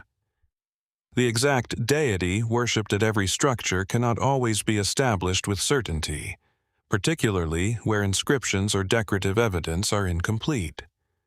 Nevertheless, the presence of monumental religious architecture demonstrates that ritual was incorporated into the fortress itself. This is important because ancient political authority was rarely separated completely from religion. A ruler who controlled a fortified center also needed ideological legitimacy. Temples provided places where divine authority could be invoked, ceremonies could be performed, and the political order could be reinforced. Altıntepe therefore appears to combine three forms of power: military strength, economic organization, and religious authority. The site's strategic geography provides the physical foundation for all three. The elevated position improves defense and observation. The surrounding agricultural landscape provides resources. The routes through the valley allow communication and movement. Architecture then transforms these natural advantages into an organized political center. There are, however, limits to what the remains can tell us. The exact boundaries of the settlement during every phase are difficult to reconstruct. Buildings were modified, damaged, and sometimes reused. Later occupation also affected the archaeological record. Consequently, assigning every room to a specific function can create a false sense of certainty. Some interpretations have emphasized Altıntepe's military role, viewing it primarily as a fortress guarding Urartian territory. This is understandable because defensive walls and elevated terrain are highly visible. Other scholars place greater emphasis on its administrative function, suggesting that the fortress controlled agricultural production, storage, and movement through the region. A third interpretation gives greater importance to its religious and funerary role, arguing that the monumental tombs and temple architecture indicate a center of elite ceremonial activity. These interpretations do not necessarily conflict. A Urartian regional center could simultaneously house soldiers, administrators, priests, craftsmen, and members of the ruling elite. The distinction between military, administrative, and ceremonial space may have been far less rigid than modern categories suggest. The storage facilities are particularly useful in this respect. Ancient states could not maintain fortresses without dependable supplies. Large storage areas may therefore represent the logistical foundation of political power. Grain and other agricultural products could be collected from surrounding communities, stored within protected facilities, and distributed according to administrative priorities. This would have allowed the fortress to survive periods of shortage or military tension. It could also have strengthened the state's authority over nearby communities. If agricultural surplus was collected through a centralized system, the fortress became more than a defensive structure. It became a point through which resources moved, and controlling that movement created political leverage. Alternative theories sometimes describe Urartian fortresses as evidence of engineering abilities far beyond what conventional archaeology can explain. Such interpretations usually focus on the impressive stonework, massive walls, water systems, or carefully planned architecture. There is little need for this explanation. Urartian construction was undoubtedly sophisticated, but the techniques are consistent with known ancient technologies. Skilled stoneworkers, organized labor, established quarrying practices, and centralized administration are sufficient to explain the monuments. What is genuinely remarkable is not an unknown technology, but the scale of coordination. A fortress such as Altıntepe represents an enormous logistical undertaking. Its builders had to transform raw materials into architecture while maintaining agriculture, transport, food production, and political administration. The resulting monument is therefore evidence of institutional capacity as much as military strength. Its eventual decline must also be considered carefully.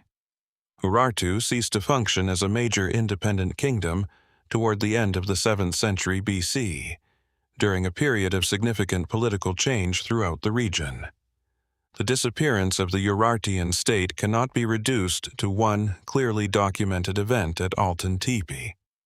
Regional competition, shifting political alliances, external pressure, and internal transformations may all have contributed.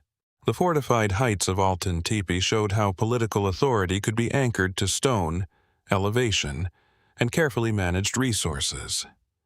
Yet, not every monument of power was built as a fortress. In central Anatolia, another monumental landscape takes a quieter form. An enormous earthen mound rising above the Phrygian plateau, its apparent simplicity concealing one of the most remarkable royal burials of the ancient Mediterranean. This is the Midas Mound, or Büyük Tumulus, at Gordion. The mound dominates the landscape around the ancient settlement of Gordion in modern Turkey. Its broad, gently sloping sides rise more than 50 meters above the surrounding ground, creating an artificial hill whose enormous volume is difficult to appreciate until seen beside the smaller landscape around it. Unlike a stone pyramid, the mound does not reveal its contents from the surface. Its exterior is composed largely of earth and stone, shaped into a massive funerary monument. There is no towering temple facade, no visible chamber, and no inscription announcing the identity of the person buried within. Its scale is therefore the first clue to its significance. A structure of this size required enormous quantities of material and organized labor. That immediately leads to a reasonable inference.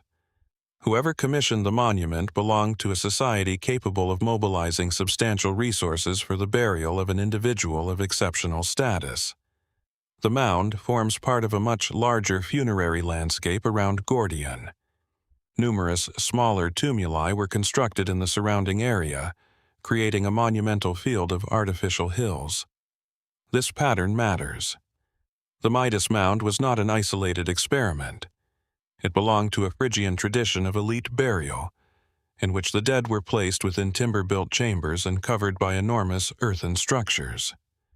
The archaeological sequence becomes clearer once the mound is examined internally. Excavations revealed a wooden burial chamber constructed from massive timbers. The chamber was positioned beneath the mound and carefully assembled before being enclosed by layers of earth and stone. The preservation of the timber was extraordinary. The sealed environment protected much of the structure from rapid decay, allowing archaeologists to reconstruct aspects of the burial architecture and the objects placed inside. The chamber contained the remains of an adult male, accompanied by an extraordinary collection of objects. Among them were hundreds of bronze vessels, wooden furniture, metal fittings, and other objects associated with a high-status funerary ceremony. Some of the vessels appear to have been used for food and drink. Others were specialized objects whose precise functions remain debated. The sheer quantity of equipment is significant.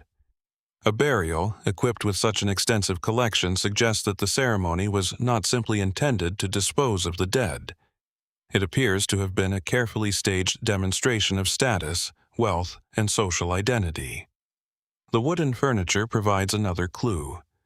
Elaborately constructed tables and serving equipment demonstrate sophisticated woodworking. Their designs also reveal connections with wider Anatolian artistic traditions. The objects were not necessarily manufactured exclusively at Gordian. Some materials and stylistic features indicate interaction with neighboring regions. This fits what is known about Phrygia during the 8th century BC. It was not culturally isolated, but participated in networks linking central Anatolia with surrounding societies. This becomes important when considering the name attached to the mound. The monument is traditionally known as the Midas Mound because of its association with the famous Phrygian king Midas. But the archaeology complicates that identification. The burial is generally dated to around the late 8th century BC, and the individual buried within the chamber has traditionally been identified with Midas. However, scientific examination of the remains and the chronology of Phrygian rulers means that the identification cannot be treated as absolutely certain. This distinction is essential. The mound is unquestionably a royal or elite Phrygian monument. Whether the individual was actually the historical King Midas remains a separate question. The ancient Greek tradition surrounding Midas is much later than the burial itself. Greek writers described Midas as a wealthy ruler associated with gold, miraculous transformation, and extraordinary prosperity. The famous story of the Golden Touch belongs to mythology rather than archaeological evidence. Yet, the existence of a spectacular royal burial at Gordian naturally encouraged later generations to associate the name Midas with the monumental landscape. The connection is plausible, but not definitive. A more cautious interpretation is that the mound belonged to a powerful Phrygian ruler, possibly Midas or another member of the royal dynasty. The deceased was presented as someone who possessed the ability to host, command, distribute resources, and participate in elite ceremonial life. In that sense, the objects function almost like a portrait. There is no surviving written biography on the walls. Instead, status is communicated through material possessions. The mound itself reinforces the message. Thousands upon thousands of tons of earth transformed an ordinary landscape into a permanent monument. Anyone approaching Gordian would have seen the artificial hill rising above the plain. The monument therefore worked at two levels. Inside, it protected the deceased and preserved the funerary assemblage. Outside, it transformed the landscape into a statement of authority. This relationship between burial and visibility is important in understanding Phrygian society. The smaller surrounding tumuli suggest that elite burial was part of a broader social tradition. The enormous scale of the Midas Mound, however, places it at the uppermost end of that tradition. The difference in size could reflect hierarchy. If ordinary elite individuals received smaller monuments while the most powerful received enormous mounds, then the landscape itself became a visual representation of social rank. There is also a practical explanation for the monument's construction. A wooden chamber could be assembled first, the body and objects placed inside, and the entire structure then sealed beneath layers of material. The mound would gradually transform the temporary burial chamber into a permanent artificial hill. This does not require unknown engineering. The challenge was primarily organizational.